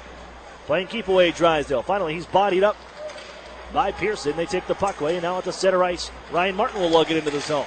Bouncing down to the circle. Chaika looking for it. Martin still after it in that far side wall. Garrett Podubny comes in to reach. He'll take it off the boards and has it. Looks to get it towards the net. Skips wide. Bouncing puck high to the air. Settles in the near circle. Taken by Alberg.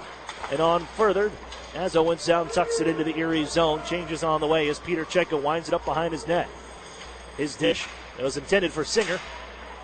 And just on is Kerwin to take it from center red.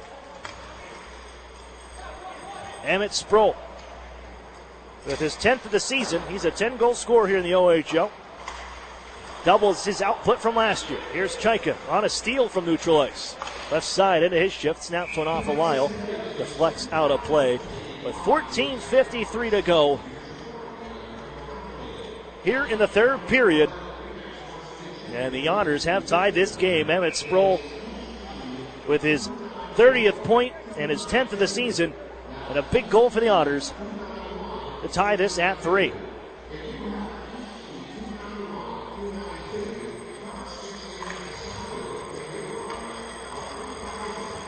Face off taken by the Attack. They hold behind their net. Ripped out to center by Lyle off the stick of Yetman, and back behind the Erie net we go. Golden shouldered by Kerwin, but finds that puck behind the goal.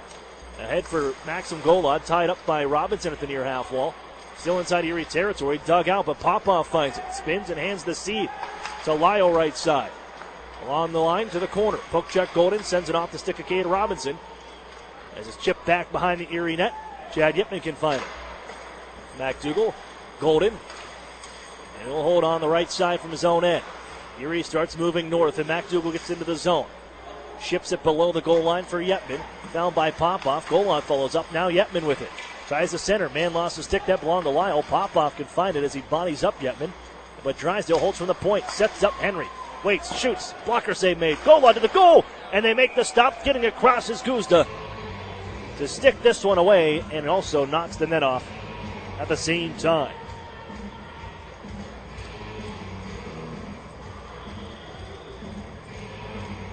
A 3-3 game from Owen Sound.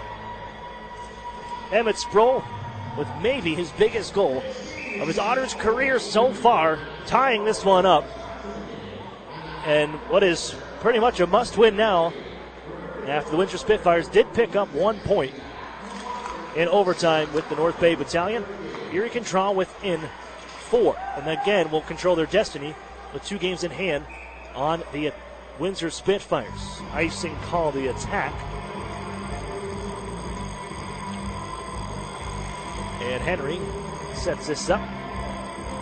Hands off to Kevin Hastings, and the face-off will be to the right of goaltender Matt Guzda. The Otters out shooting the Attack. This does not happen often here in the J.D. MacArthur Arena, that Owen Sound gets outshot in their own building. Still ways to go with 13:40 to play, and the Attack control the puck. They leave it to the Erie line. Henry is there. Corrals it, sends it the other way. Robertson off the skate of Dudas, and Erie has it. And on the handle, Gritz. He'll snap it into the zone. Sellen follows up. Behind the net for Daniel D'Amato. Spin it out in front, taken away by Robertson on the cutoff. Now Andrew Parrott with it. Behind the Owen Sound net. Leaves it to the circles. That's picked off. And Brendan Sellen back on top of it. Kicks it loose for D'Amato. Found by Robertson behind his net. On for McMaster, but he has it go off his skate, and Erie's going to find it once more. Here's Selin, walks out in front. Selin shoots, save made. Guzda holds on with it underneath him.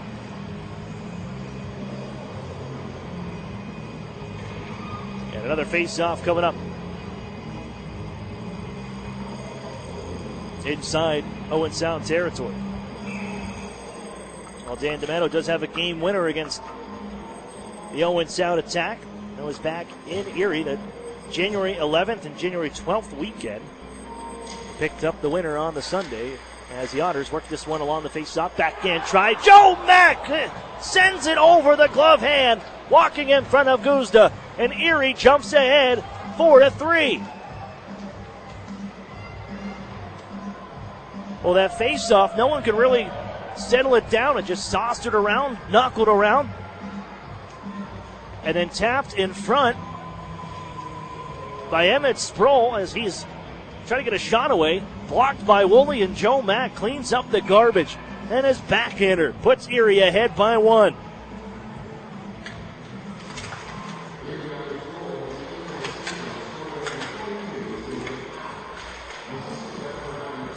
And the Otters. Emmett Sproul, look out, this one right out in front after a redirect off the near corner. And luckily Owen Sound was able to scoot in front of their goaltender and take that puck. He went behind the net. Guzda, go play it. As Erie back at their own line. Offside are the attack. Robinson and Popoff. 12:36 remains. Whistle sounds. But Emmett Sproul with a huge third period. He took the penalty, comes down to the penalty box, and ties his hockey game at 3 at 3:51. Then after that, most recent faceoff. His shot is blocked, but it helps Joe Mack to find that puck sitting in front of Guzda. And he'll backhand it home. Erie leads 4-3. Here's Guerra Podubny to carry ahead.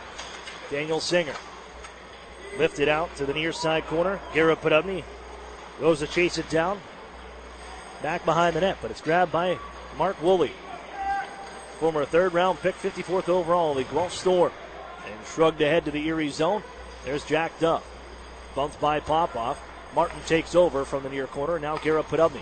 His 188th career game. Gives to Daniel Singer. Shoots one from long range. That's off the end glass wide. Podubny digs in near side. 6 games without a point as Peter Chaika. Back behind the goal now for Guerra Podubny. To the circles for Daniel Singer. Henry calls for it and gets it. Drifts to his left, passes right to Singer, shoots one in front, stick save made, and the rebound to the near side boards. Golden back after it. He'll hold in and flick it back towards the net. Held to by Guzda as he had to make a pad stop. And he puts the trapper on top of it. And the whistle at 11:31. Left here in regulation time. Now the cards in Erie's hand right now. You can draw within 4 points of Windsor. If you can hold on to this, 11:31 remains.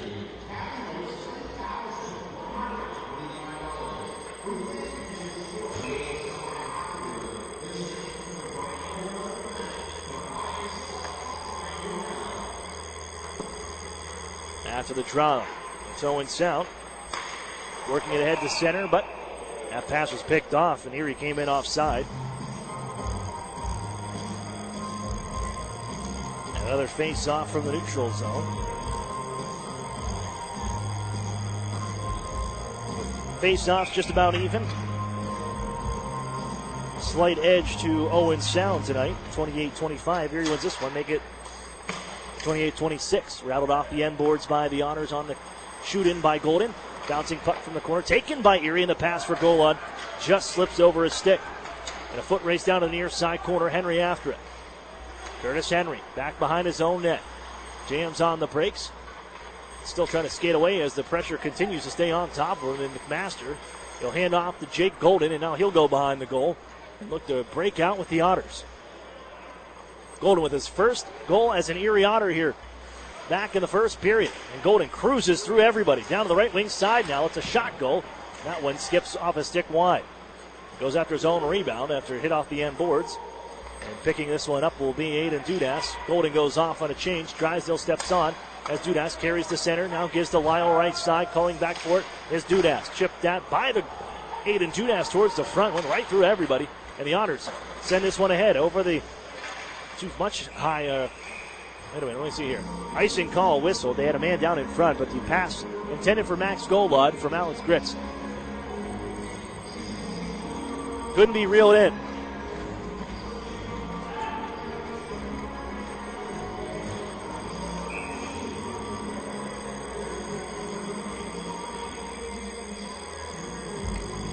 Face-off is inside Erie territory.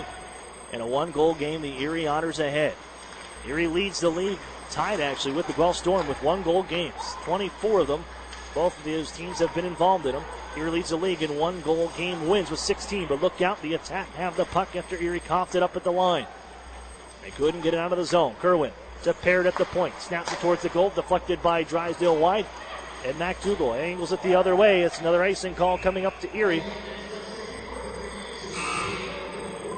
But they'll get the benefit out of the ice timeout here. With 9:53 left in regulation time. The Otters coming from behind. They're down 1-0, and then down 3-2 after 2. And the Otters with a pair of goals. Emmett Sproul, the man setting them up. He tied it at 3 and sets up Joe Mack for his 8th of the year. At 7:02, and Erie leads 4-3.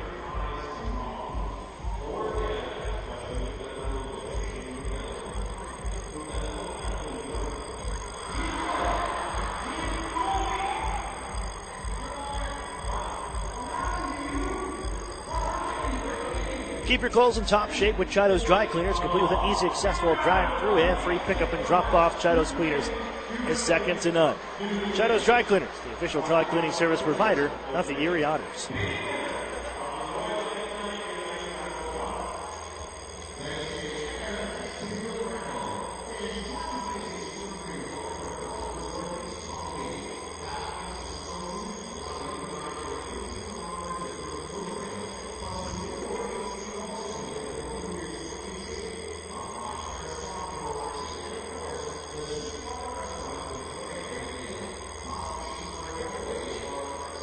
Face off in Erie territory, and it'll be to the right of goaltender Cole Cece.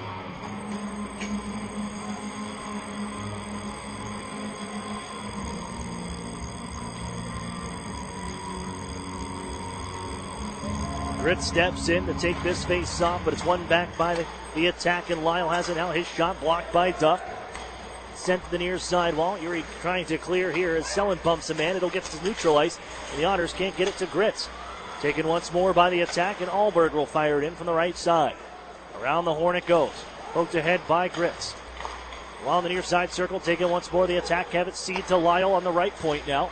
Backs up, gives ground, shoots one through traffic, and it just skips wide. On the left side boards, Seed comes in down deep towards the corner. Puts a shoulder on to Alex Grits as that puck is swept across the Erie zone.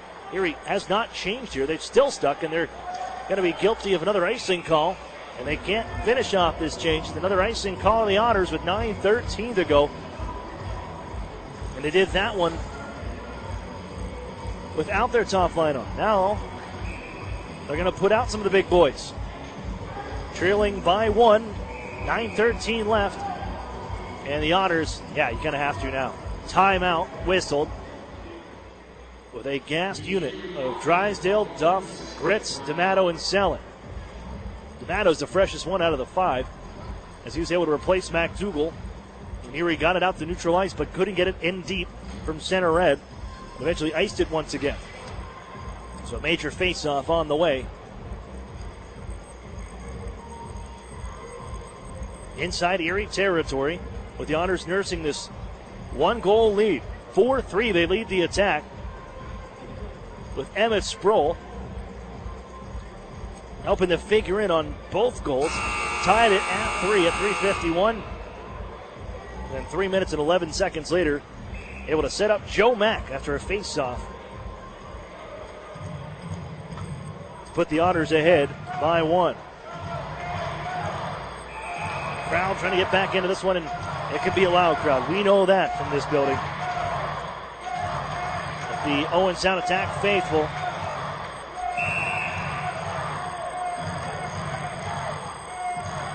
cheering their group on, and will set to drop the puck to the left of Cole Cece. Played to Robertson. They win the draw attack with it. Lyle to the goal, blocked by Jake Golden. And Emmett Sproul can move it ahead. The timeout allows you to change, which is big for Erie. And now it's ripped into the left side by Carter Robertson. They look to go to work once more. Golden tied up by Sergei Popov. Mack puts a shoulder into man on the near side, but Kerwin's going to find the puck at the right circle, walks down to the slot, try to get a shot away. Partially blocked by the Otters. Ryan Martin in a heavy hit. Down goes Golden. He lost his stick.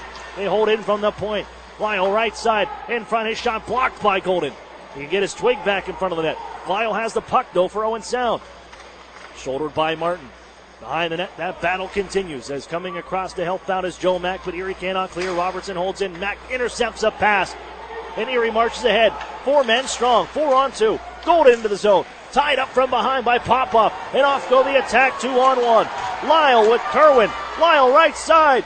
Drags right. Throws it in front. And it skips off his skate to the far corner. Erie chips it ahead to center ice. And no icing on this one as Dudas was just hopping on. Erie can change now. Remains 4-3. Erie holding to the lead by 1. 8 minutes to play from Owen Sound. And they'll let Aiden Dudas do the work as he cruises through center ice, drops it off for Dalen Grew. One more pass. McMaster gets loose. Backhand. Glove save. Cece makes the stop. Loose behind the Erie net. Chaika after. He's run into. And Dudas looking for it in the far circle. They hand off to Dalen Grew. He scored 49 seconds into this hockey game. Point shot. Settles behind the net. Drysdale scoops it up. Ahead for Garrett Podolny. Knuckles it out to the line, but not out. Singer will get it out of the zone. He'll find center red. He'll shoot it in, and it's going to end off the boards. Here's Podolny. One-time shot. Save. As Guzda sends it on to the near side. Reversed behind the net by the attack. Dudas with it. And move it behind his goal. Woolley couldn't take it. Now Grew. As Singer and Chaika team up, and Chaika will take this puck. He steals it back in the far corner. Gives to Henry at the point. Traffic develops. Henry fans on the shot. Trying to hold in now. And he gets it from the blue line. Able to keep it in with the attack. Speed off the center ice with it. Aiden Dudas. Shouldered by Chaika, but Parrott has it. Now Dudas between his legs. Walks in. Goes the forehand.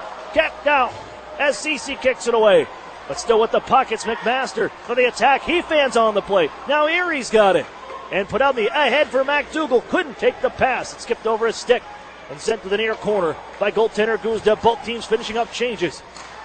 And chances for both teams. Erie leads 4-3. Time winding down here. In regulation, 6:30 to go. McDougal from the near side boards. Inside his own territory.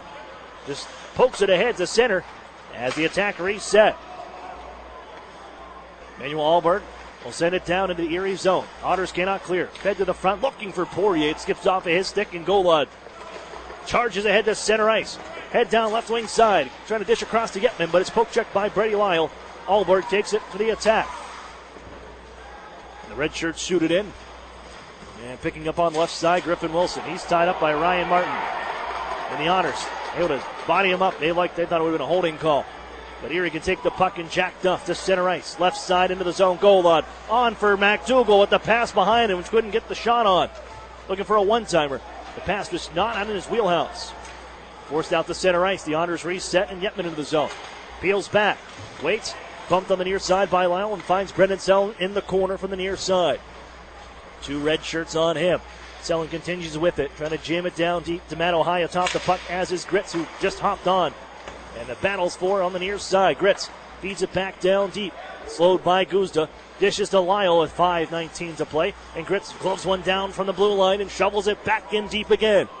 D'Amato will find it. Heads behind the net. Wraparound try. Save Guzda. And he holds on with 5:09 left.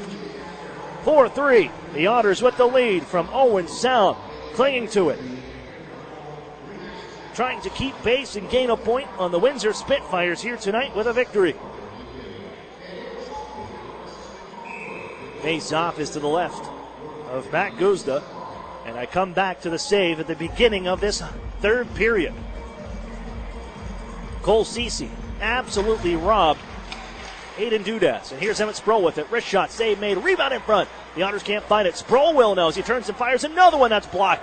Sproul finds to get a man possessed right now, 93 in white. Gives to the point, and Golden couldn't take the pass. Angles back out to Erie ice. Henry ahead for Brendan Hoffman. Joe Mack and then Sproul. Shot out of a cannon through center ice here. Drop pass. Found again by the Otters. Hoffman. Poked off of his stick by Cheeverkoff, and Dudas goes to work. Skates ahead to center ice. Gives left to Adam McMaster into the zone. He comes at the circles now. Feeds it in front here. Poked away and chopped to the boards by Sproul before they could get a shot away with Poirier on the hunt.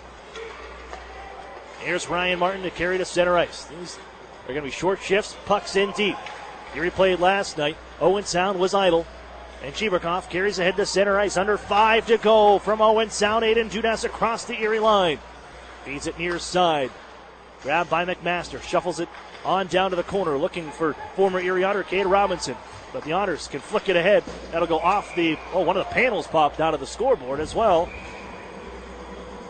From center. That's just hanging there right now. They will need to fix that at some point, but is a very low-hanging ceiling here in Owen Sound. Unfortunately for Erie, that face-off comes back into their zone. Now we're going to keep going with that panel just hanging out. There's nothing you can really do, I guess. Hopefully it just still stays in and connected for the most part. Draw to the left of Cole Ceci. And again, come back. He stopped Aiden Dudas on the doorstep, point blank, to keep it at that time a 1-goal lead for the attack. And Erie able to answer after a PK to tie it and then take the lead. The Otters force Owen Sound back to their own end. Here comes Kerwin marching ahead to center ice around Singer and into the zone 1-on-4. Walks in, wrist shot. That went off the glove of Ceci and nearly rolled in. They get it back from behind the net. Lyle at the point now. Moves towards his left. Sidesteps Podubny. It's a shot away through traffic. That went off the end boards wide. Erie nudge it up the near side. Podubny hustles after it. It's going to be held in by Kerwin and now Papa. Cade Robinson watches as well. Erie sends it D-to-D from the boards and softly pushed to center ice by Daniel Singer. In a 1-goal game, head man for Kerwin. Erie makes a change. Kerwin down the right wing side, watched by Jack Duff. Plants him towards the end boards. And Duff gets a stick on it to move it ahead. Now McDougal looking to work it out of the zone. C keeps it alive. And finding this puck is 19 in red. Kerwin hit by Duff once more. Able to shovel it across. Now Popoff left side. Wrist shot. They score. Popoff ties the game at 4.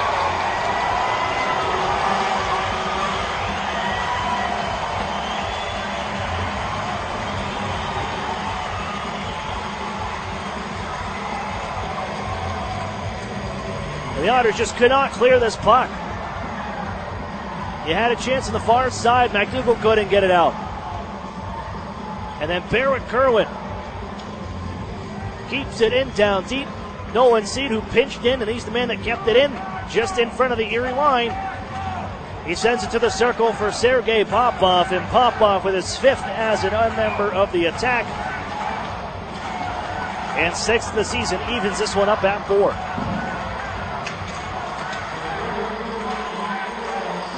Owen Sound's really turned it up here in the last 3-4 minutes.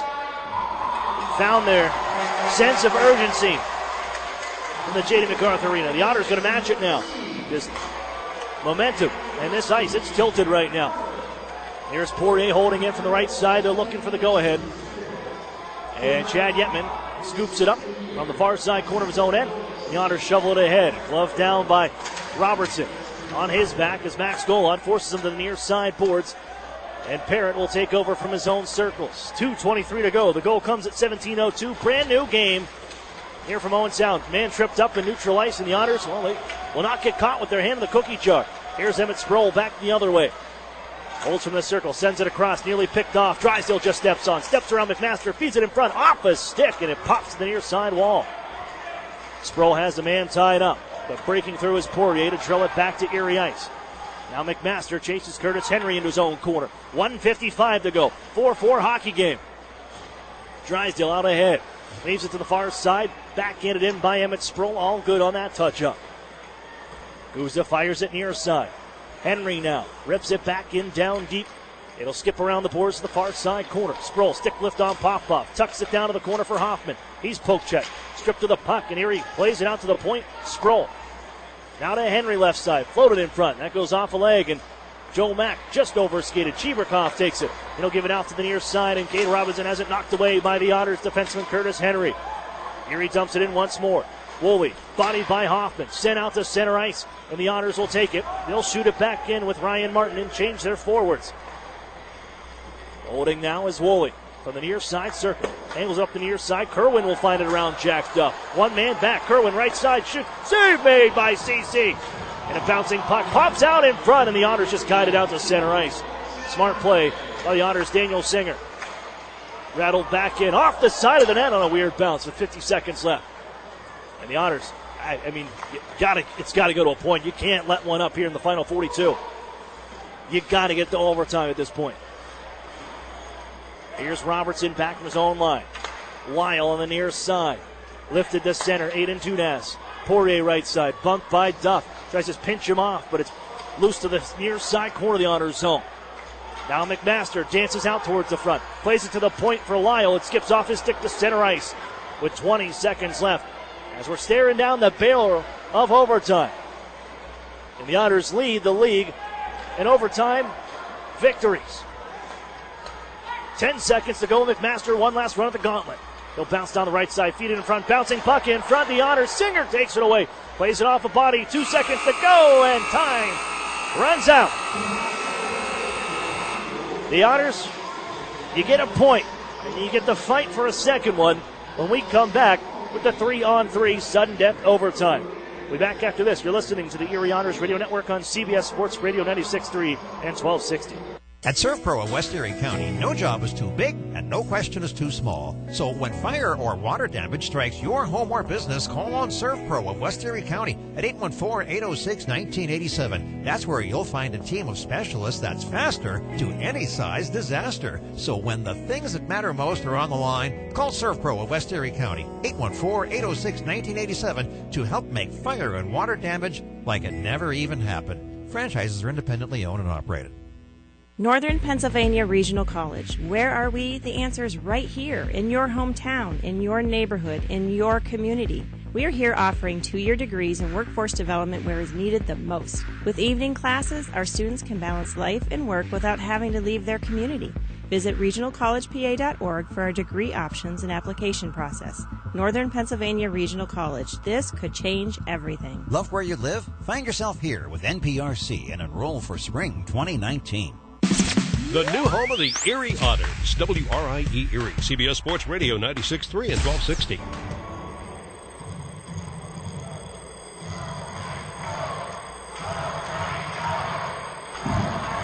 Welcome back to Owen Sound. To overtime we go. The Otters tying this up, then taking a lead 4-3 before Sergei Popov could tie things late at 4. In overtime we go, where the Otters lead the league in overtime wins with 8 of them. And here comes Golod around one man right off the face-off, trying to spin it in front. And it's blocked and sent to the far corner by Kerwin.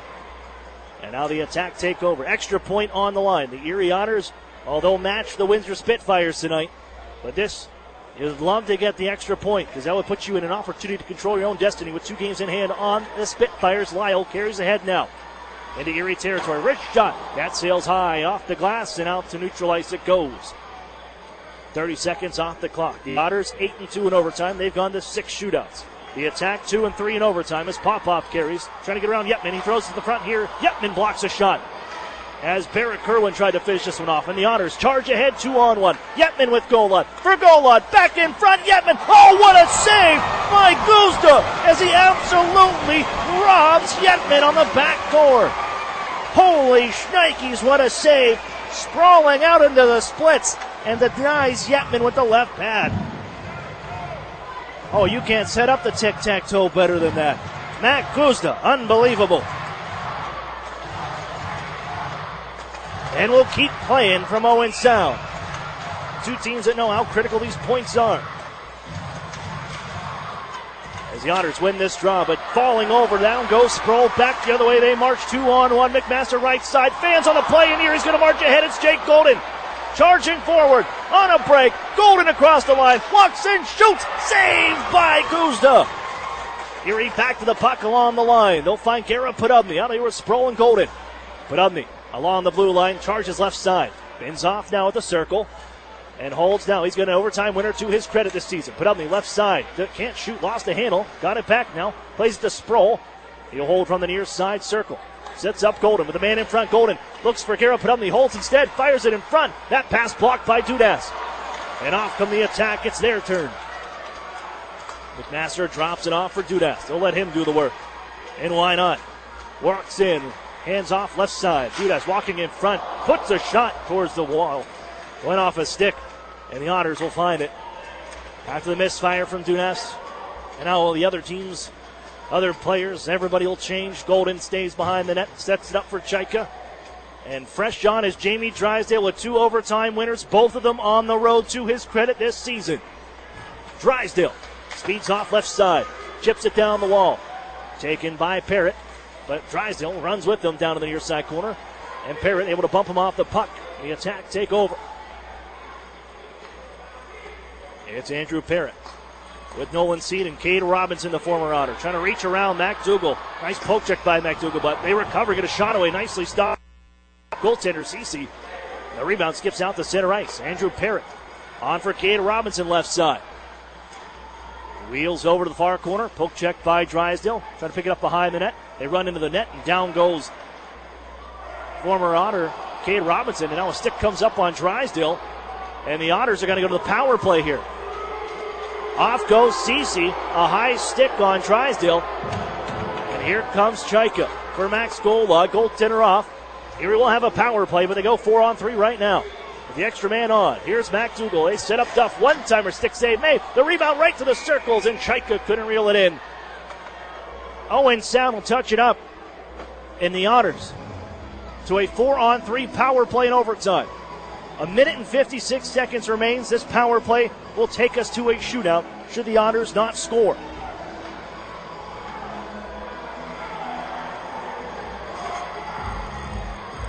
This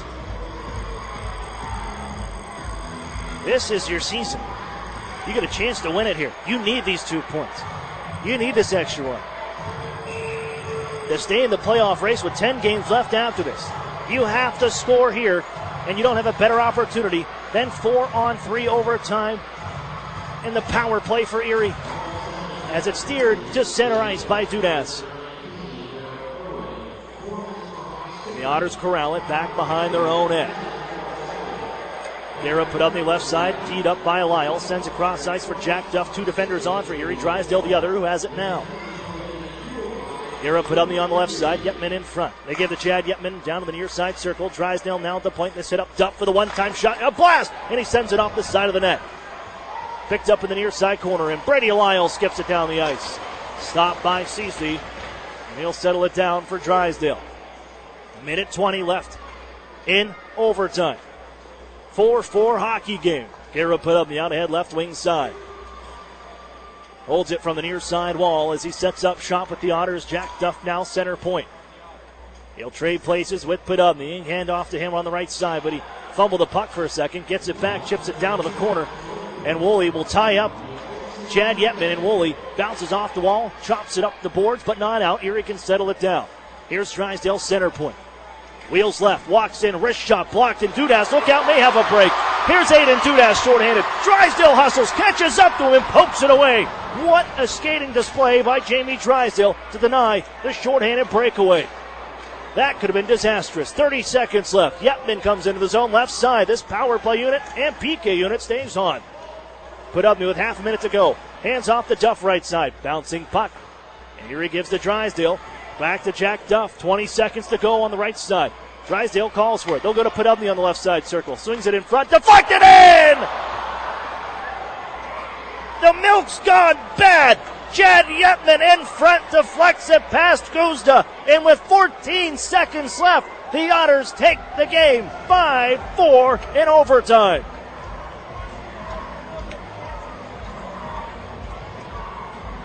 Gutsy effort from the Otters here tonight. Down by 1, heading into the third. They tie it up. They take the lead. They see the lead disappear. And with 14.4 on the clock, Chad Yetman with the overtime winner. And Erie has the extra point. The losing skid is over from Owen Sound. And Erie stays within 4 points. They control their destiny for the postseason. Jessica Martin Funeral Home postgame show comes up after this. You're listening to the Erie Otters Radio Network on CBS Sports Radio 96.3 and 1260. Environment Erie, your one-stop shop for environmental services and education, wants to remind you to use less for the benefit of our environment. Use less single-use water bottles. Instead, use a refillable water bottle. Use less plastic bags. Instead, use a cloth bag. Use less energy. Consider a programmable thermostat. Use your car less. Instead, bike, walk, or ride the bus more. Use less brand new items. Instead, seek out more second-hand finds. Use less for the health of our environment. For more information, visit environmenterie.org. Hockey is back in the city of Erie, and you won't want to miss any of the hard-hitting, fast-paced Erie Otters action at the Erie Insurance Arena. Join the Otters for our next Winning Wednesday on February 27th when the Erie Otters host the Guelph Storm at 7 p.m. and get into the game for only $10. Don't miss the NHL stars of tomorrow, today. Get your tickets at the Erie Insurance Arena box office, online at ottershockey.com, or by calling 814-452-4857. What sedan lets you hit the road and not the gas station? With an average of 37 miles per gallon highway, it's a 2018 Nissan Sentra. This compact sedan has a sporty profile thanks to its sleek aerodynamic design. It also has other great standard features like Bluetooth and remote keyless entry. The 2018 Nissan Sentra. Zero down for only $199 a month. Sign and drive. What's the best-selling SUV in America? It's the Nissan Rogue. Zero down for only $279 a month for 36 months. Sign and drive. The Rogue has standard features such as zero-gravity seats, Android Auto, Apple CarPlay, and rear cross-traffic alert. Zero down for only $279 a month for 36 months. Sign and drive. Stop in and meet the Rogue family at Interstate Nissan, 1.5 miles south of I-90 on Peach Street. 18 Nissan Sentra, selling price $19,247, VIN JY320068. 18 Nissan Rogue, selling price $26,100, VIN JP503998. Both leases 12,000 miles per year for 36 with Tier 1 credit approval through NMAC. Lease payment is plus tax, title, license, stock fee, and $595 acquisition fee.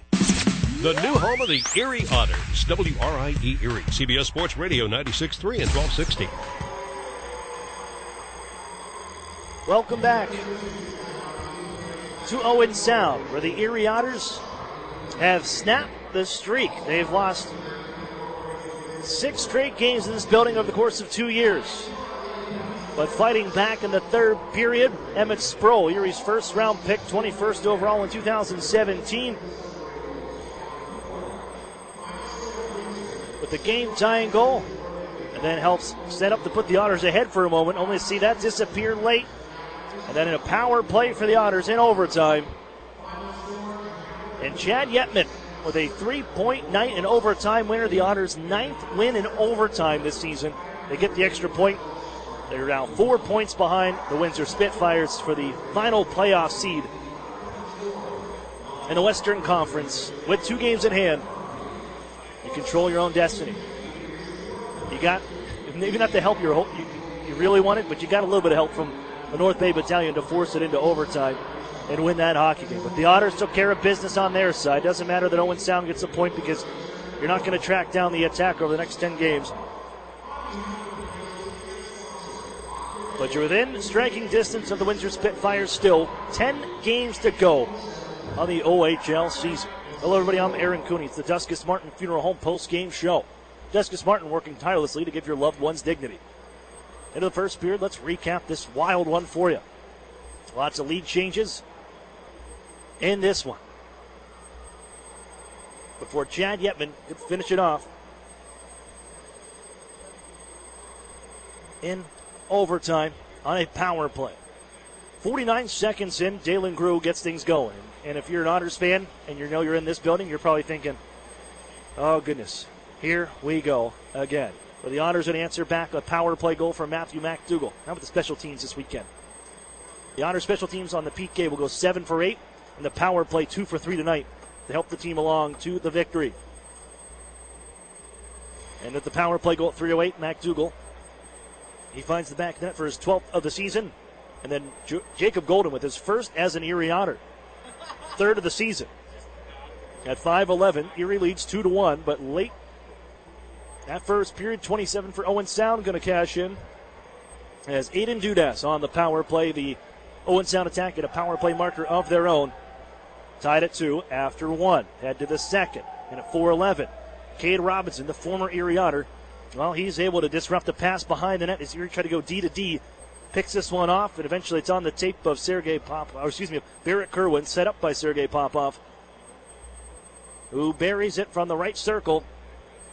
3-2 game heading into the third. And here's where Emmett Sproul, he shows signs of why the Otters took him in the first round, 21st overall in the 2017 OHL priority selection.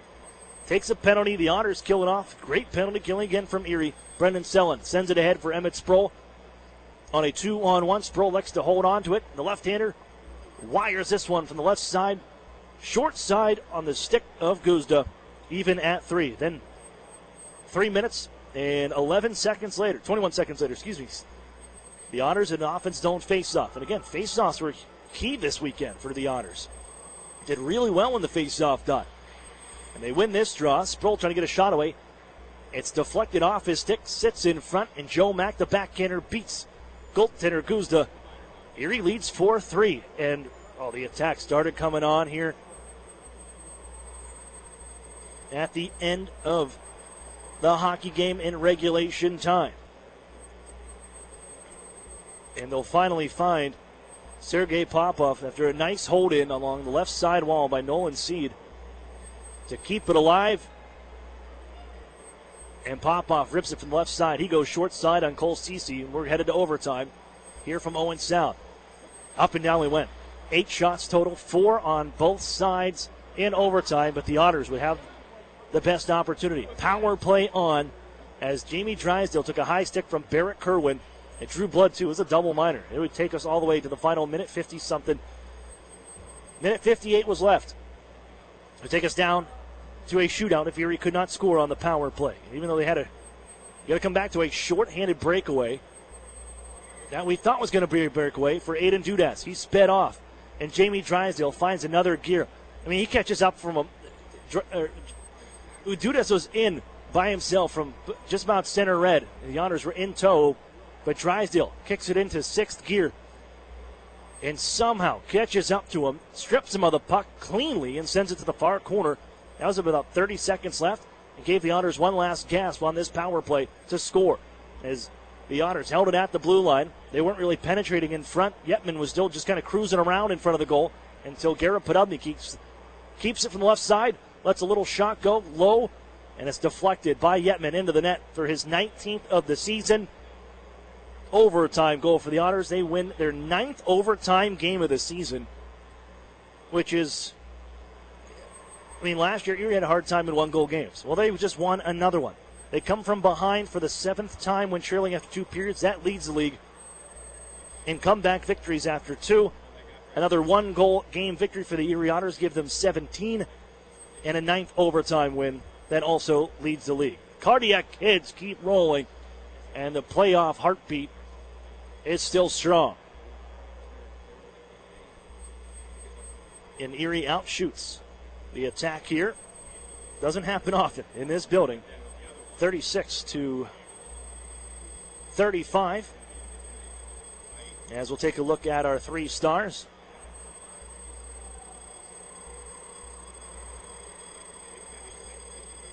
Our Ironworkers local union number 3's Ironman of the game tonight's 3 stars. Emmett Sproul with a goal and an assist in the 3rd period alone. He's a 3rd star. Barrett Kerwin, the 2nd star for the Owen Sound attack. He had a goal and an assist on the evening. And the number 1 star with 3 points and the game-winning goal, number 29, Chad Yetman. And let's not forget what is probably the play of the game here tonight. And that belongs to Cole Ceci. As the Otters lost, for my buck, the best player on this team in Aiden Dudas. The 10th overall pick in 2016, Dudas open in front of the Otters net. Set up by Kerwin. And just stone cold by goaltender Cole Ceci. That was early in the first period. Early in the 3rd period, which could have extended the lead to 4-2. Ceci robs Aiden Dudas in the first 2 minutes. Keeps it a 1-goal game and allows the Otters to eventually come back, take the lead. And we know the rest of the story. Went in overtime here. Pick up the extra point, and they sit 1 point behind. Are able to pick up 1 point, rather, on the Windsor Spitfires. And they're now just 4 points behind the Spitfires with 2 games in hand. So, you do, once again, you're set up. You control your own destiny. And the Otters need to continue this effort going through the next final 10 games, which starts Wednesday. They welcome in the Owen Sound Attack to the Erie Insurance Arena. Another winning Wednesday, if you're joining us. That'll be with Rocket 101.